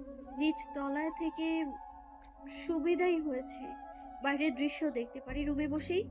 বসে বসে অন্য বাড়ির আপদের সাজগোজ দেখছি। আমাদের ড্রেসিং এ এক একজন নায়িকা হওয়ার প্রস্তুতি নিচ্ছে। বিয়ে বাড়ি বলে কথা, লেহেঙ্গা পড়েছে 5টা আপুই, অপসরাকেও হারিয়ে দেবে 5 জনই। আমারই কিছু ভালো লাগছে না। 12টা বাজতে চললো, এখন রেডি হতে না গেলে নির্ঘাত কপালে থাপ্পড় জুটবে। জিন্স গেঞ্জি বের করলাম পরার জন্য, সাথে সাথে স্যারের কথাটা কানে আসলো, মেয়েদের মতো ড্রেস আপ করো। মেয়েদের মতো? ধুর, বাবা লং কামিজ কিনে দিয়েছিলেন, একদিনও পরে দেখা হয়নি, আজ পরবো। ফ্রেশ হয়ে ড্রেসটা পরে নিলাম, চুলগুলো স্ট্রেট করে পিঠে ছেড়ে দিলাম, ওনাটা সাইডে নিলাম, আর সাথে তো আছেই আটা ময়দা, মানে ওই টুকটাক সাজ। Foundation, matte lipstick, eye shade, eye makeup, blushes, full cover, হালকা হিলস পরলাম, অ্যান্ড ডান। রেডি হয়ে সোফায় বসে আছি আমি আর বাবা, সাজুগুজুতে ব্যস্ত মার বিল্ডিং এর আপুরা। এখনো কি সাজছে আল্লাহ জানে, এত মেকআপ কেন লাগাচ্ছে? হালকা দিলেই তো ভালো লাগে। বাবার ফোন টিপছি আর চোখে সকলের সাজগোজ দেখছি। একটার দিকে বেরিয়ে পড়লাম, 4 লাইন যেতেই পৌঁছলাম গন্তব্যে, তখনও ফোন টিপছি। আইডিতে নানান লোকের স্ট্যাটাস দেখছি। ভেতরে ঢুকতেই গলার আওয়াজ কানে ভাসলো, স্যারের ভয়েসের মতো গান গাচ্ছে। আমি দ্রুত ভেতরে ঢুকতেই দেখতে পেলাম কিছু আপু আর ভাইয়াদের মাঝে স্যার গিটার নিয়ে সুর তুলছেন। আমার দিকে মিষ্টি হেসে তাকালেন, ঠোঁটের ইশারা করলেন ওয়াও। আমার সাজগোজের পুরস্কার ছিল স্যারের রিয়াকশন। গাল দুটো মনে হচ্ছে উঁচু হয়ে লাল হয়ে আছে। লজ্জা পাচ্ছি আমি। কিন্তু আমি তো রেগে আছি। গিটারটা টুংটাং বাজিয়ে গাইতে শুরু করলেন। সবাই হাত তালি দিয়ে ঠান্ডা হয়ে রইল স্যারের আওয়াজ শোনার জন্য। চাই না মে তুমি অন্য কারো হও, পাবে না কেউ তোমাকে তুমি কারো নও। চাই না মে তুমি অন্য কারো হও, পাবে না কেউ তোমাকে তুমি কারো নও। তুমি তো আমারই জানো না, ও এ হৃদয় তোমারই। তোমাকে ছাড়া আমি বুঝি না কোনো কিছু, যে আর পৃথিবী জেনে যা শুধু তুমি আমার। আর চোখে আমায় দেখছিলেন। উফ, তার চাহনি, মন তো যাচ্ছিল দৌড়ে গিয়ে তাকে জড়িয়ে ধরি টাইট করে। আমার চোখ দুটো লাল হয়ে আছে। সে কেন এত ভালোবাসে আমায়? আমিও দিন দিন পাগল হচ্ছি তার জন্য। চোখ থেকে চোখ এড়াতেই যেন ইচ্ছে হচ্ছে না। সারা জীবন তার এই চোখে তাকিয়ে থাকতে ইচ্ছে যায় আমি। সারা জীবন, আমার মৃত্যুর আগ পর্যন্ত। জড়সড় চিল্লানোর আওয়াজ আসলো। এক একজন তো স্যার হাত ধরে জাগাচ্ছে আর তার তারিফের পুল বাজছে। আর মেয়েগুলো স্যারকে উঠতে দেখেই সাজগোজ ঠিক করতে লাগলো আর তার সামনে এগোতে লাগলো। জেলাসি ফিল হচ্ছে কেন? সে এত সুন্দর কেন? সে এত হ্যান্ডসাম না হলে কি নজর দিত কেউ? আমাদের বিয়ে হলে যখন বেড়াতে যাব বাইরে, তখন স্যারের মুখে কালি মেখে দেবো যেন কেউ নজর না দেয়। কালি মাখতে না দিলে মাস্ক লাগিয়ে দেব। একে নিয়ে হাঁটার রিস্ক হবে যদি মেয়েরা পটিয়ে নেয় আমার হ্যান্ডসাম প্রিন্সকে। কিন্তু আমার নিজেকে প্রচন্ড সৌভাগ্যবান মনে হচ্ছে। স্যারের ভয়েস আগেও শুনেছি, কিন্তু আজ বেশি ভালো লাগছে। কেন? অবশ্যই তার ভালোবাসার সাথে ড্যাশিং লাগছে স্যুট পরে। আর চোখে তার তাকানোর চাহনি আমার মনে ঝড় তুলে দেয়। গরম লাগছে এই ঠান্ডা আবহাওয়ায়। মায়ের পেছন পেছন চলে এলাম। আগে খেয়ে নি, খেতে বসবো তখনই স্যার পাশে এসে দাঁড়ালেন। আসসালামু আলাইকুম আন্টি। আসসালামু আলাইকুম বাবা। আঙ্কেল কোথায়? ওই তো বন্ধুদের সাথে খাচ্ছে। তা আপনিও যান, ওই যে সকল আন্টির আড্ডা দিচ্ছেন। বেলি নাকি খিদে পেয়েছে। আপনি যান, আমার সাথে খেয়ে নেবে। আচ্ছা ঠিক আছে বেলি, আমি ওখানের দিক যাচ্ছি, তৃষ্ণার সাথেই থাকিস কেমন? মাথা নাড়লাম আমি। স্যার মুচকি হেসে চেয়ার টেনে দিলেন। আমি বসতেই তিনি পাশে বসলেন। গানটা কেমন লেগেছে? তোমায় ডেডিকেট করা। চাইলে তুমি অন্য কারো হও, পাবে না কেউ তোমাকে তুমি কারো নও, শুধু তুমি আমার। আমি এক নজরে তার দিকে তাকিয়ে আছি। উফ, তার চোখ। সে ফিসফিসিয়ে বলে উঠল, লিপস্টিক কেন লাগিয়েছ? আই ক্যান্ট কন্ট্রোল, কিস করতে মন চাচ্ছে। আমি চোখ বড় বড় করে তার দিকে তাকাতে সে চোখ টিপ মারলো। হায়, কি দিয়ে তৈরি এই লোকটা? তার শরীরের পশমগুলিও মেবি রোমান্টিক। খেতে ব্যস্ত আমি। হঠাৎ আমার বাম হাতে স্পর্শ পেলাম। খাবার মুখেই আটকে গেল। পাশে তাকাতেই দেখলাম অন্যদের সাথে কথা বলা ব্যস্ত সে। এমন ভাব সে যেন কিছু করছেই না, খাচ্ছে আর কথা বলছে, অথচ আমায় খেতে দিচ্ছে না। আঙুলের মাঝে আঙুল গুজে দিচ্ছে সে। আর আমার তো দম বন্ধ হওয়ার মতো অবস্থা। হাত টান দিলাম, সাথে সাথে আরো চেপে ধরলো। তাও কাঁপা কাঁপা হাতে খাওয়ার চেষ্টা করলাম, কিন্তু পারছি না। বুকের ভেতর কাঁপছে শুধু। আর চোখে তার খাওয়া দেখছি। ঠোঁটের সাইডে খাবার লেগে আছে, দেখতেও কিউট লাগছে। আমি তার হাতে খোঁচা দিতেই সে তাকালো। হাতের ইশারায় ঠোঁট দেখিয়ে দিলাম। আও, বাহ, তুমি দেখি লুচি হয়ে যাচ্ছ। পাবলিক প্লেসে স্যারের থেকে লিপস্টিক চাচ্ছ? বেলি, তুমি তো নতুন হিস্ট্রি তৈরি করতে চাচ্ছ। আমি ছোট ছোট চোখ করে তার দিকে তাকালাম। মুখ ভেঙিয়ে বলে দিলাম, আপনার ঠোঁটের আশেপাশে খাবার লেগে আছে, সেটাই বলছিলাম। আপনাকে ওগুলো করার কোনো ইচ্ছে নেই আমার। তাই নাকি? ওগুলো বলতে কি বোঝালে? তার দিকে ঠোঁট উল্টে তাকালাম। আপনি আমায় লজ্জা দিতে যাচ্ছেন? লজ্জা? আচ্ছা, তুমি কি ওগুলো বলতে চুমুকে বলছিয়েছ? আমি মুখ ঘুরিয়ে নিলাম। অনেক মেয়েরাই আর চোখে তাকাচ্ছে। এই লোকের মাথায় ফালতু কথা ছাড়া আর কিচ্ছু নেই। সে আমার হাতটা ছেড়ে দিল, হাত পরিষ্কার করে ফোন টিপতে লাগলো, অথচ মুখ পরিষ্কার করলো না। বেলি, হুম? এই যে টিস্যু, এটা নাও আর মুখটা মুছে দাও। বুঝতে পেরেছিলাম এমন কিছুই করাবে, বড় ছোট সবাই আশেপাশে কিভাবে করব। তাও আমি কাঁপা কাঁপা হাতে টিস্যু নিলাম, তার দিকে তাকাতেই সে আমার চোখের দিকে তাকালো। আমি অন্যদিকে তাকিয়ে হাত বাড়িয়ে দিলাম, ধীরে ধীরে মুছে দিলাম তার ঠোঁট সহ কর্নারের খাবারগুলো। সে এক ধ্যানে আমায় দেখছিলেন। আমি মুচকি হেসে উঠতে যাব, তখনই হাত ধরে বসিয়ে দিল। চুপচাপ খাবারগুলি ফিনিশ করো, আমি ডিস্টার্ব করছি না এখন। ওই যে ওখানে আছে আমি, তোমার দিকে নজর থাকবে, বুঝছো? আমি মাথা নাড়ালাম, আওয়াজগুলো ভারী ভারী শোনাচ্ছিল। ভয় পাচ্ছিলাম যে সে গিয়ে ওখানের আপু ভাইয়াদের সাথে হাত মিলিয়ে কথা বলতে লাগলেন। চুপচাপ খাচ্ছি আমি, আর চোখে তাকিয়েই দেখছি। গান বাজছে লাউডে, কিছু আপুরা নেচেই যাচ্ছে। আমি আম্মুর হাত ধরে দাঁড়িয়ে আছি। এই লোকটা কখন থেকে আমার ঘুরেই যাচ্ছে। আমার মুখে কি টাকা ঝুলানো? আজীব। অবশ্য লোক না, 23 বছরের মতো হবে বয়স। দেখতে ভদ্রলোক দেখাচ্ছে, কিন্তু আমাকে কেন বিরক্ত করছে? আমি নাচ দেখতে ব্যস্ত। হঠাৎ ওপাশে প্রচন্ড রকমের হাসির শব্দ পাচ্ছি। কে? আর আমার স্যার। হাসি গড়িয়ে গড়িয়ে ঝরছে তার ঝড়ের গতিতে, আর আমার শুধু শাসা এসে আবার মেয়েদের নাচও দেখছে, আর চোখে আমার মিষ্টি হাসি উপহার দিচ্ছে। কিন্তু তার হাসি এখন আমার শরীরে কেরোসিন ঢেলে দিচ্ছে। হঠাৎ পাশে এসে দাঁড়ালো সেই অচেনা পুরুষ। আমি একবার তাকিয়ে আবারও নাচ দেখায় মত্ত হলাম। ধীর সাউন্ডে আওয়াজ আসলো, নাম কি? আমি দ্রুত মাথা উঠাতেই চোখ কপালে। আমার দিকে ঝুঁকে আছে, কিছু বলবে বা করবে তার আগেই ঝড়ের গতিতে আমার হাত পেছনে কেউ মুচড়ে ধরেছে। ব্যথা আমার হাত মনে হচ্ছে নেই, পেছনে ফিরতেই দেখি স্যার।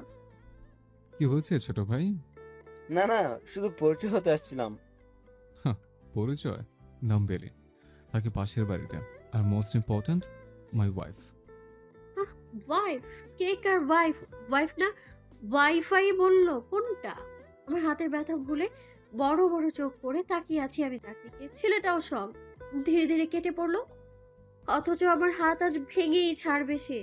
হাত ছোটানোর চেষ্টা করে যাচ্ছি, আশেপাশে তাকাচ্ছি, সবাই নাচ দেখতে ব্যস্ত। তারপরেও যদি কেউ দেখে ফেলে, ছাড়ে না কেন? টানছে কেন এই লোকটা?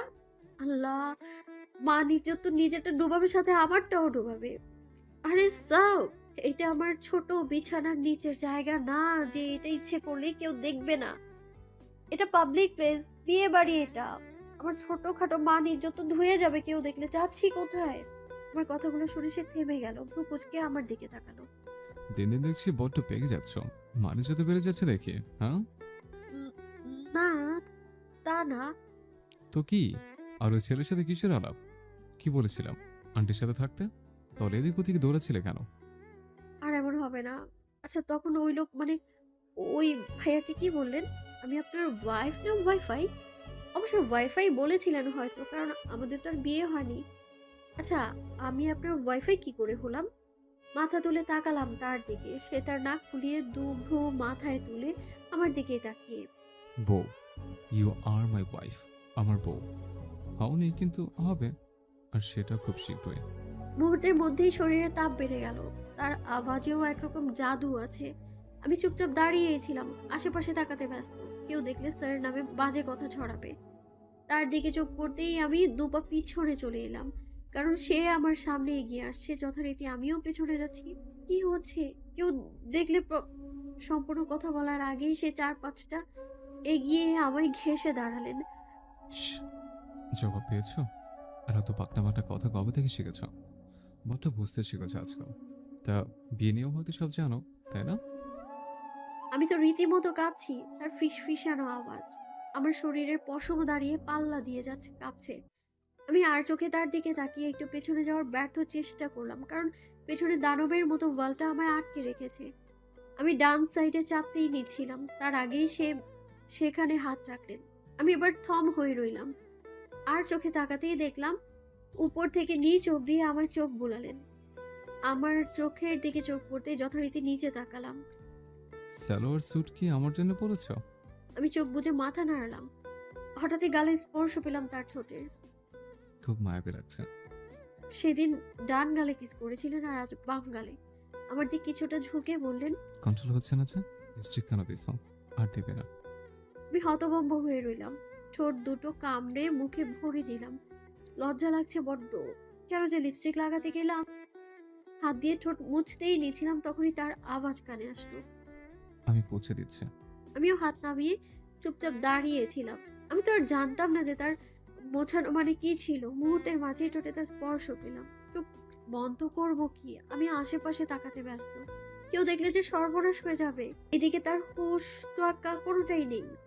নিজের গতিপথ অনুসরণ করে মনের আনন্দে চুমু খাচ্ছেন তিনি। ওপাশ থেকে কাউকে আসতে দেখেই তার নিচু হওয়া শরীরে ধাক্কা দিলাম। তাতে কিছুই না, সে তো ব্যস্ত এখন। আমি পেছনে ফিরে 2 কদম পেছনে চলে এলাম। হাঁটতে হাঁটতে বারবার স্যার স্যার বলছি। মহিলাটা খারাপ কিছু যেন না ভাবে। আর সে তো ভ্রু উঁচু করে আমার দিকে তাকিয়ে। মহিলাটা চলে যেতে সে আমার দিকে আবারও আসতে নিলে আমি দৌড় দিলাম। পেছনে সে আর তাকায়নি। বাসায় এসেছি 8টার দিকে। এতক্ষণ যাবৎ মায়ের পেছনেই ছিলাম। ভয় করছিল আবার কে না কে কথা বলতে আসে। বিছানায় গা এলিয়ে দিতেই ঘুমের মাঝেও চুমুর দৃশ্যটা বারবার ভেসে আসছে। লজ্জায় লাল নীল হওয়ার মতো অবস্থা। সকাল সকাল ঘুম ভেঙে যায় আমার। আর সকালের আকাশ ছাদ থেকে দেখতে প্রচন্ড ভালো লাগে। ব্রাশে টুথপেস্ট লাগিয়ে ছাদে পৌঁছলাম। হালকা হালকা কুয়াশা, সেটা চলে যাচ্ছে অল্প অল্প করে। দূর দূরান্তে চোখ যাচ্ছে বারবার। আকাশটা দেখতেও মারাত্মক সুন্দর দেখাচ্ছে। কানে আওয়াজ আসতেই সেই দিকে তাকালাম। পাশের বাড়ির বড় ভাইয়া মিষ্টি হেসে হাসি দিলেন, সাথে আমিও। গুড মর্নিং বেলি। গুড মর্নিং আবির ভাইয়া। আবির ভাইয়া প্রচন্ড ফ্রি মাইন্ডেড। সব কথা গোছালো আর সুন্দরভাবে বলে, যা শুনতেও বেশ লাগে। তো কেন যেন আমার শুধু আমার প্রিন্সের কথা, আওয়াজ, চলাফেরা সবটা ভালো লাগে। আমার প্রিন্স চিল্লানোর আওয়াজ আসতেই ধরফড়িয়ে সেই দিকে তাকাতেই আমি থম। ওপাশে বিল্ডিং থেকে স্যার ধমক দিচ্ছেন। স্কুল নেই? দ্রুত রেডি হয়ে স্কুলে আসো। আজ যদি দেরি করে পৌঁছাও। কথাগুলো বলে আগুনের দৃষ্টি নিক্ষেপ করলো। আমিও ধীরে ধীরে নেমে এলাম নিচে। দ্রুত নিঃশ্বাস নিলাম কয়েকবার। আজ মা স্কুলে যাবেন বেতন দিতে। আর এমনিতেও গার্ডিয়ান ডাকা হয়েছে। 12-13 দিন পর স্কুলে নাচ গানের অনুষ্ঠান। মায়ের সাথে স্কুলে পৌঁছলাম। ঢুকতেই দেখি স্যার আফরোজা ম্যামের সাথে কথা বলছেন। সেই দিক দিয়েই যেতে হবে। আমি মাকে ইশারা জানিয়ে সেই দিকে এগিয়ে গেলাম। আসসালামু আলাইকুম স্যার। আসসালামু আলাইকুম ম্যাম। শুভ সকাল। দ্রুত পা চালিয়ে চলে আসলাম সেখান থেকে। স্যারের চোখ ভয়াবহ দৃশ্য ছিল। প্রত্যেকটা ক্লাস করে বাসায় পৌঁছলাম। স্যারের সাথে আই কন্ট্যাক্ট ছাড়া একটা কথাও হয়নি আমাদের। বাসায় চলে আসলাম। আজ মায়ের সাথে আমিও রান্না করছি, কিন্তু পরোক্ষণেই মায়ের কথা শুনে খুশি আর শখ দুটোই হলাম। দ্রুত কাজ শেষ করতে হবে। আজ তৃষ্ণাকে দাওয়াত দিয়েছি বাসায়, বলেছে আসবে, আর তোর বাবাও একসাথেই খেতে বসবে। তার জন্যই এত রান্না বান্না চলছে, এত এত আইটেম। বাহ, জামাই আদর হবে নাকি? তা মা হঠাৎ? আরে তৃষ্ণা নাকি ঢাকা যাবে, সন্ধ্যার দিকে রওনা দেবে। ওর মা নাকি অসুস্থ, 10-12 দিন তো থাকবেই। কথাটা শুনে স্তব্ধ আমি। 10-12 দিনের জন্য চলে যাবেন? আমি এতদিন কি করে থাকবো? মাথাটা মনে হচ্ছে ঘুরে পড়ে যাবে।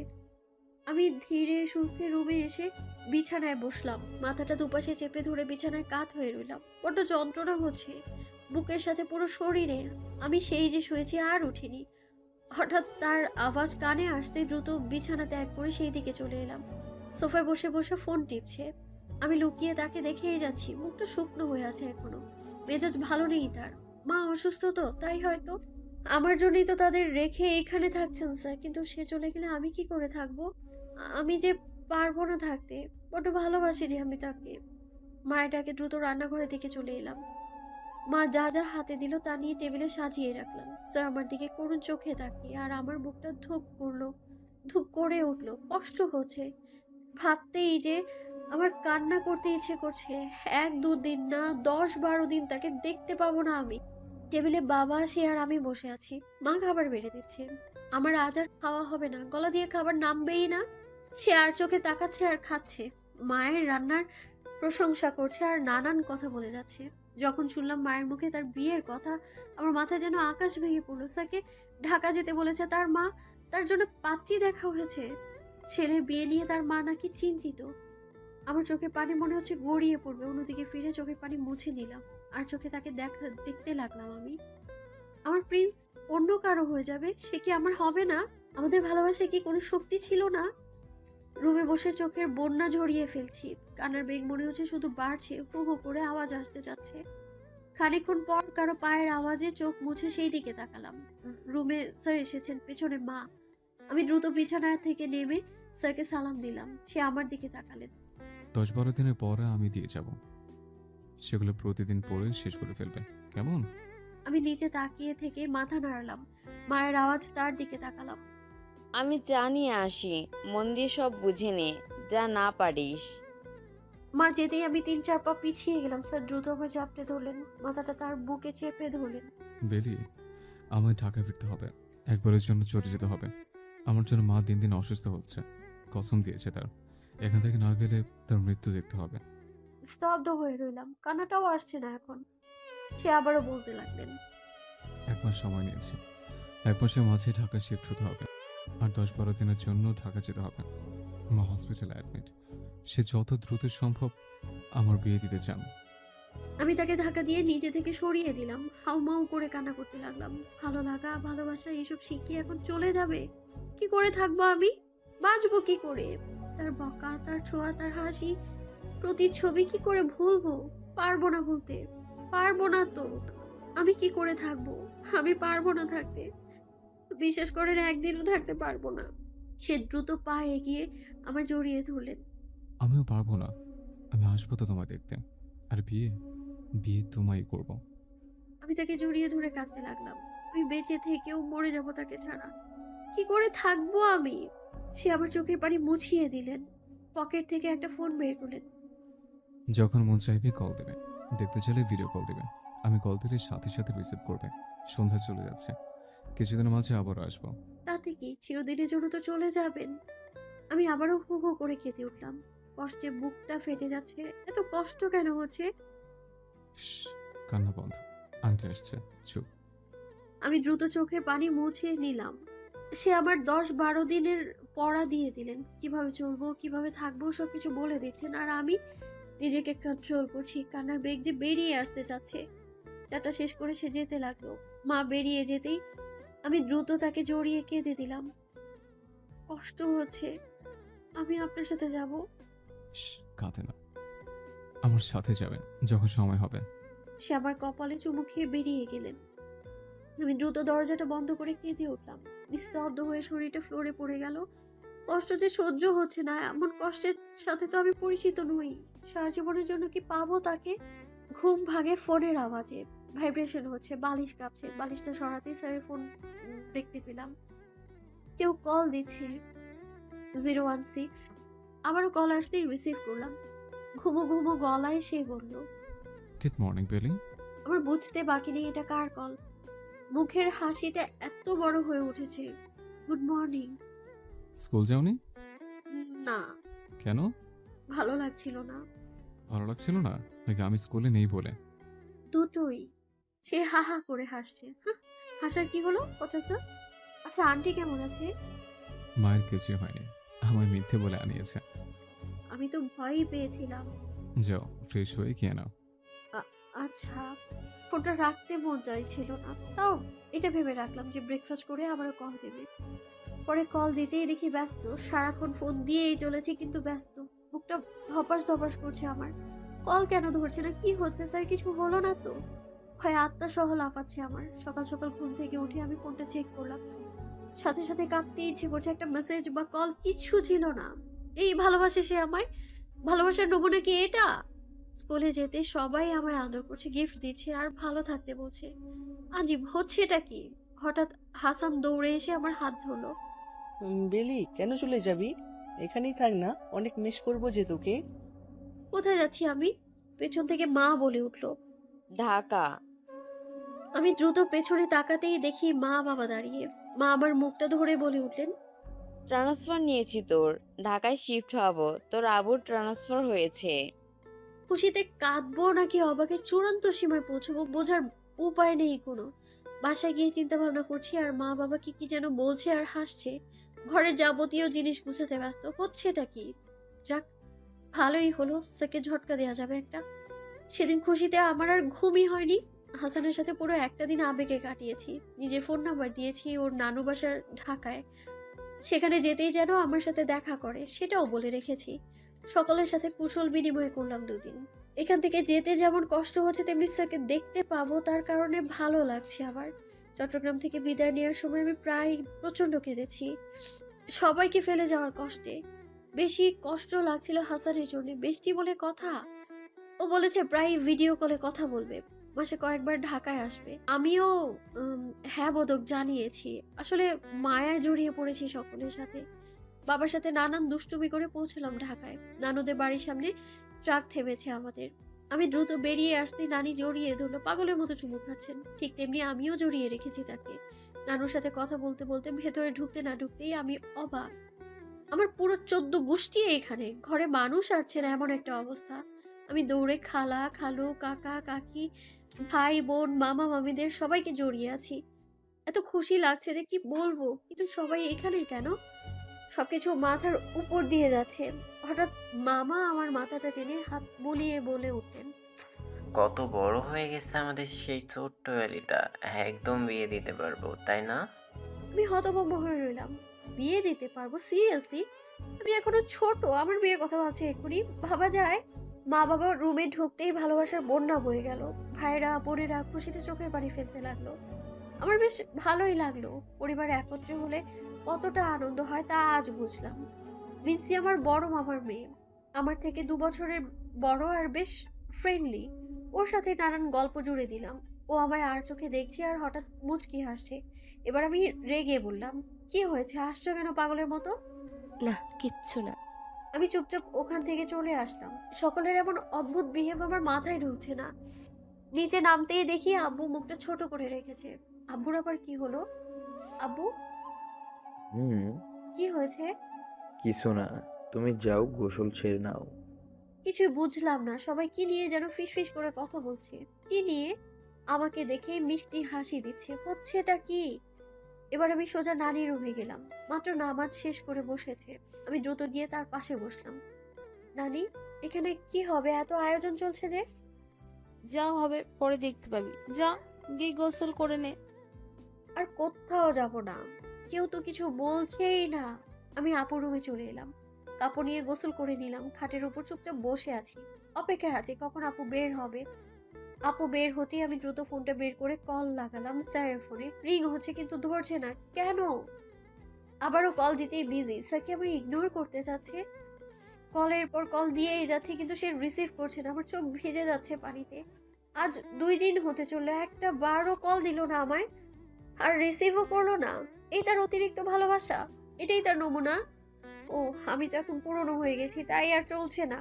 নতুন পেয়েছে তো, তাই ভুলে গেছে আমায়। আমার এত কান্না কেন পাচ্ছে? আমি কেন কাঁদবো? সে তো আমার কথা মনে রাখেনি, আমি কেন মনে রাখবো? রাখবো না মনে, কাঁদবো না। তাও চোখের পানি টুকটুক করে পড়েই যাচ্ছে। প্রচন্ড কষ্ট হচ্ছে।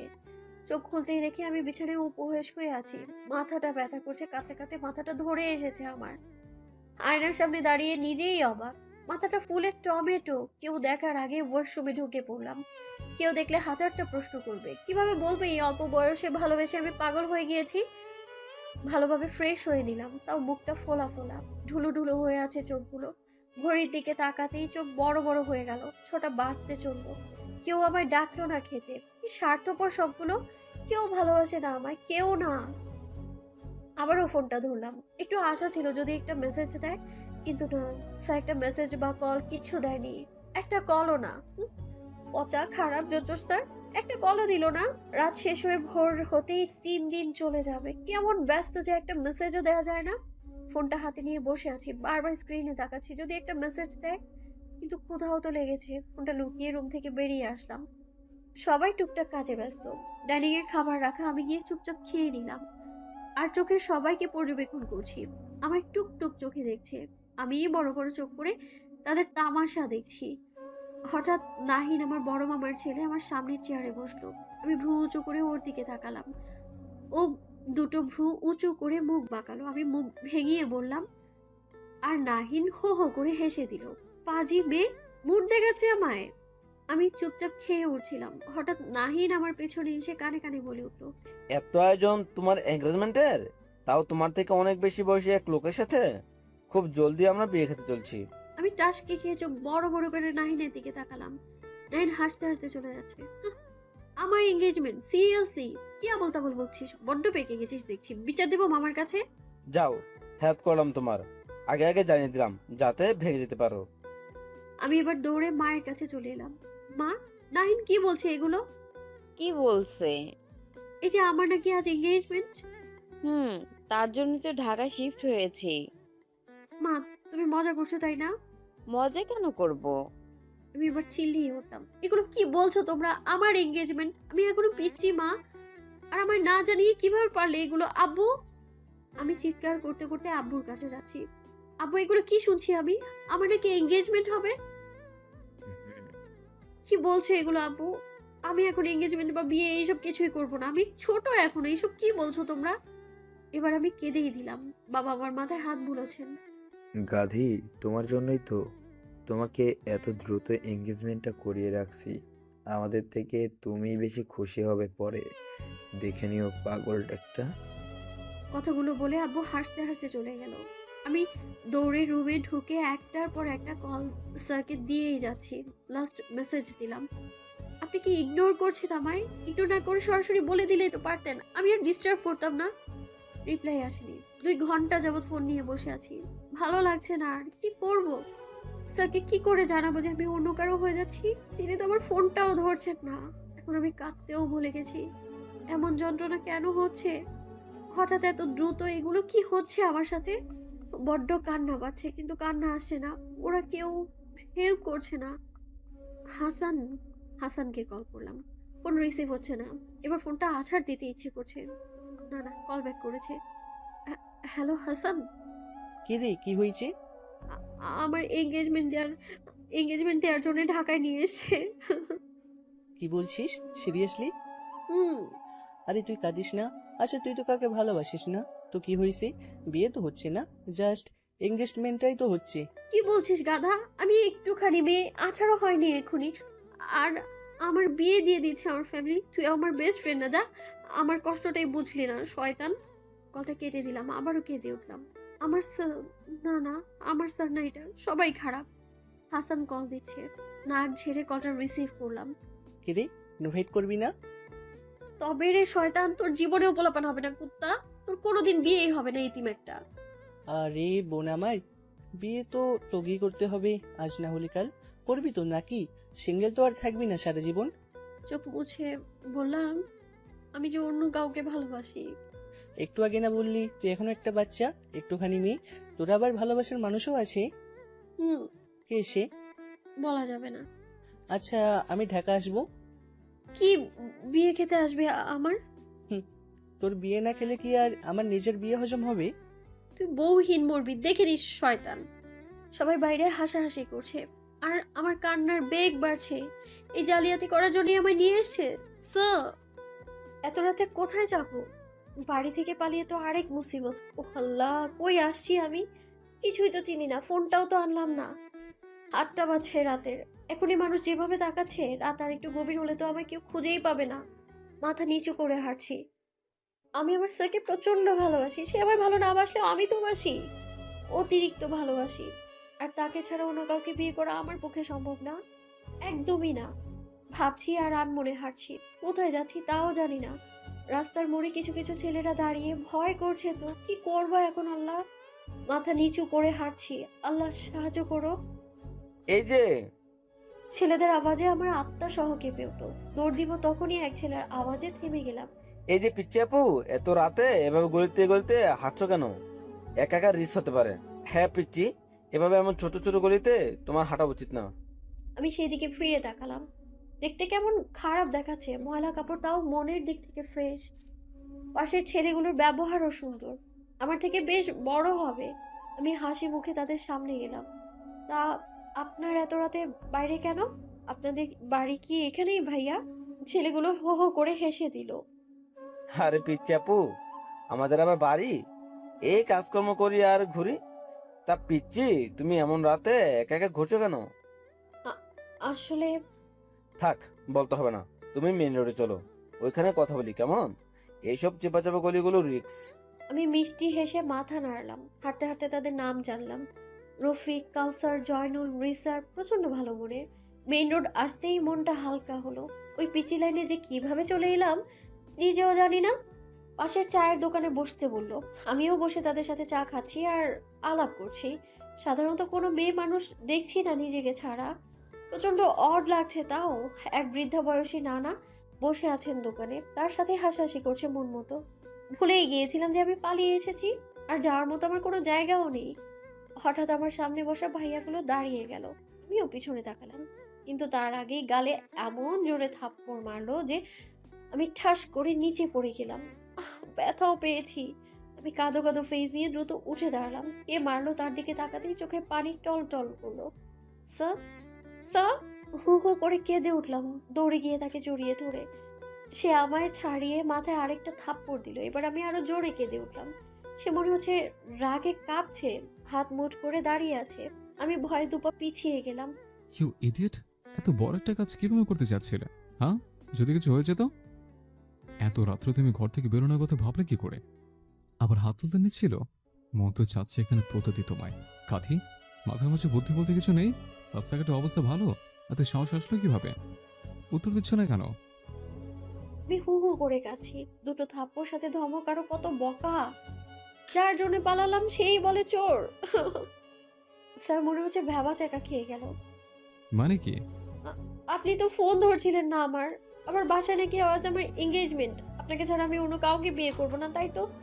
সে কিছুক্ষণ আমার দিকে তাকিয়ে থেকে সেই ভাইয়াদের দিকে তাকিয়ে বলল, থ্যাংক ইউ গাইস, এত দ্রুত এই পাগলকে খুঁজে দেওয়ার জন্য অনেক অনেক ধন্যবাদ।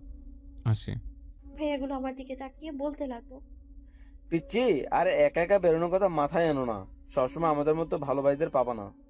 আমি কেঁদে দেওয়ার মাঝেও হেসে উঠলাম। তাদের সাথে হাত মিলাতে যাব তখনই সে আমার হাতটা ধরে টেনে নিয়ে যাচ্ছেন। আমি মুখ গোমরা করে গাড়িতে বসে আছি। তাদের সাথে কথা নেই। বজ্জাত পাজি। আমার মুখ ফুলে গেছে কান্না করতে করতে। এত কান্না আমি আমার লাইফেও করিনি। আর আজ 2 দিন যাবৎ কাঁদতে কাঁদতে চোখ ব্যথা হয়ে গেছে আমার। স্যার আর চোখে আমার দিকে রাগে চোখে তাকাচ্ছেন। আমি তার দিকে তাকাবই না। সে হঠাৎ গাড়িটা স্টপ করে দিল। ফোন বের করলো, মনে হচ্ছে কাউকে কল দেবে। Hello uncle. হ্যাঁ, পেয়েছি। মিরপুর থেকে চলে এসেছিল। আঙ্কেল, বিডি কাজ করা যাবে? আসলে আমি এই পাগলকে নিয়ে রিস্ক নিতে চাচ্ছি না। চিন্তা করবেন না, আমি ওর বয়সের আর গতির বিধির সম্পূর্ণ দায়ভার মনে রাখবো। আচ্ছা, তাহলে বাসায় সবকিছু অ্যারেঞ্জমেন্ট করুন। জি, মা বাবা যাচ্ছে ওখানে। এই তো আধা ঘন্টা লাগবে আসতে। জি আচ্ছা। ফোনটা রাখতেই আমি তার দিকে ফ্যাল ফ্যাল চোখে তাকিয়ে আছি। চোখে পানি চকচক করছে।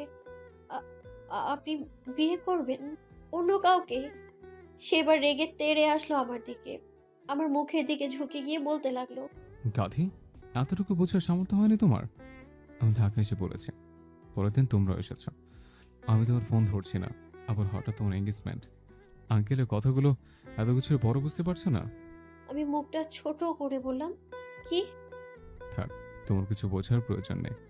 আমি মুখ ফুলিয়ে জানালার দিকে তাকিয়ে। সে আমার সাথে কথা বলেনি আর আমিও রেগে আছি। কথা বলবো না আমি তার সাথে। হ্যাঁ, চুপচাপ বাইরে তাকিয়ে আছি, কিন্তু খুশি লাগছে আমার স্যার আমার পাশে।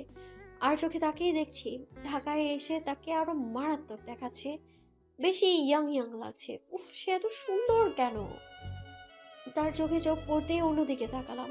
সোফায় বসে আছে এক অপরাধীর মতো। আমাকে ঘিরে দাঁড়িয়ে আছে চেনা অচেনা অনেক মানুষ। মা তো কেঁদে কেঁদে হয়রান। বাবা সে তো নিজেকেই দোষারোপ করছে। কেন আমার চোখে চোখে রাখেনি? স্যার আমার সোজা বসে আছেন, এক ধ্যানে আমার দিকে তাকিয়ে। হঠাৎ চোখ গেল স্যার মায়ের দিকে। সে আলতো করে আমার হাত ছুঁয়ে পাশে বসলেন। বেলি, বয়স অনুযায়ী তুমি অনেক ছোট, কিন্তু তার মানে এই না যে তুমি বেশি ছোট। অনেক কিছুই বুঝতে শিখেছো। ছেলের মুখে যখন শুনেছি যে সে তার থেকে 13 বছরের ছোট এক মেয়েকে 4 বছর যাবৎ ভালোবাসে, বিশ্বাস করো নিজেরই কষ্ট হচ্ছিল। আমিও তো ভালোবেসে বিয়ে করেছি তৃষ্ণার বাবাকে। ভালোবাসা না পাওয়া প্রচণ্ড যন্ত্রণাদায়ক। যখন শুনলাম তুমিও ওকে ভালোবাসো, তখন তোমার ফ্যামিলিকে বিয়ের প্রস্তাব দেই। তারা রাজি হননি, কিন্তু তোমার কান্নাকাটি দেখে তোমার মা যেচে রাজি হয়েছেন। বয়সের ভেদাভেদ অনেক, কিন্তু তার থেকে বড় কথা ভালোবাসা। এখন এইটা বলো, তুমি কি তৃষ্ণাকে বিয়ে করতে চাও? আমি হু হু করে কেঁদে উঠলাম। আমি তো তাকে নিজের করে পাওয়ার জন্যই এত প্রার্থনা করেছি। আল্লাহ আমাকে আমার ভালোবাসা দিচ্ছে, তার থেকে খুশির আর কি আছে? প্রচন্ড কান্না পাচ্ছে, কিন্তু তা খুশির কান্না। সবাই অবাক চোখে আমার দিকে তাকিয়ে। আমি কাঁদতে কাঁদতে বললাম, জি। সবাই হো হো করে হেসে ফেললো। মিনিট 10 মাঝে কাজী আসলো। তার আগে আমাদের আংটি বদল করিয়ে দিয়েছে মা। আমি চুপচাপ তাই করছি যা আমায় করতে বলা হচ্ছে। দেখতে দেখতে স্যারের নামের 3 কবুল বলে ফেললাম। এই 3 কবুলের মাঝে আমি আমার ভালোবাসাটা পেয়ে গেলাম। সবাই আজ নানু বাসায় রয়ে গেলাম। কাল নাকি স্যারের সাথে চলে যেতে হবে, কিন্তু আমার তো যেতে ইচ্ছে করছে না। মা বাবাকে রেখে যেতে মন চাইছে না আমার। বিয়ের দিনের রাত্রে নাকি বাসর রাত হয়, অথচ আমার পড়ার রাত। বিছানায় বসে আইসিটির বই পড়ছি, আর আমার সামনে স্যার বই নিয়ে গ্লোবাল ভিলেজ নিয়ে বিশ্লেষণ দিচ্ছে। হায় আমার পোড়া কপাল। কাজিনগুলো দরজায় উকি দিচ্ছে আর হাসছে। আমি তো চুপচাপ তামাশা দেখছি, আর স্যার পড়িয়েই যাচ্ছে। কি শয়তান! দেখলো যে আমি রেগে আছি, কোথায় মানাবে তা না, উল্টো পড়াচ্ছে আমায়, আহাম্মক একটা। আমি রেগে আছি, আপনি 2 দিন যাবত আমার ফোন দেননি, আমার কোনো খোঁজ খবর রাখেননি, এই ভালোবাসেন আপনি আমায়? সে আমার দিকে ঝুঁকে গেল। কাজ আমি তোমায় সারপ্রাইজ দিতে চাচ্ছিলাম, কিন্তু তুমি তো আমি হাজার ভোল্টের ঝটকা খাইয়ে দিলে। জানো কত কাজ খোর পুড়িয়ে সবাইকে রাজি করিয়েছে, কত কাহিনী করতে হয়েছে আমায়। কিভাবে জানবে? সব তো আমি করেছি। তুমি তো শুধু হু হু করে কেঁদেছ। ডাম্প। আমি মুখটা ছোট করে বসে আছি, সে আবারও আমায় পড়াতে শুরু করেছে, কিন্তু আমি তো ঘুমে ঢুলু ঢুলু। বারবার ঘুমিয়ে পড়ছি আর জেগে উঠছি। স্যারের চোখে চোখ পড়তেই সে দ্রুত আমার কপালে চুমু খেলেন আর বলে উঠলেন, আমার বউ। মুহূর্তের মাঝে কেঁপে উঠলাম। বউ আমি তার, আর সে আমার স্বামী। মুগ্ধ নয়নে তাকিয়ে আছি আমি তার দিকে। সে আমার চোখে তাকিয়ে ধীরে ধীরে আমার পাশে বসে জড়িয়ে ধরলেন। I love you baby. I love you too. সে আমায় আরো টাইট করে জড়িয়ে ধরলেন। অতিরিক্ত চাই, নিজের থেকে বেশি। তাকে আরো শক্ত করে জড়িয়ে নিয়ে আমিও বললাম, আমিও। মুখটা আলতো করে ধরে তার ঠোঁটে আমার ঠোঁট ছোঁয়ালো। আমিও তাকে ইঙ্গিত দিতে লাগলাম। এখন তার ভালোবাসায় সারা জীবন রাঙিয়ে যাব, কারণ সে এখন শুধুই আমার। আমার ভালোবাসা সে। অতিরিক্ত চাই যে তাকে, আমি শুধু তাকেই চাই, সারা জীবন চাই।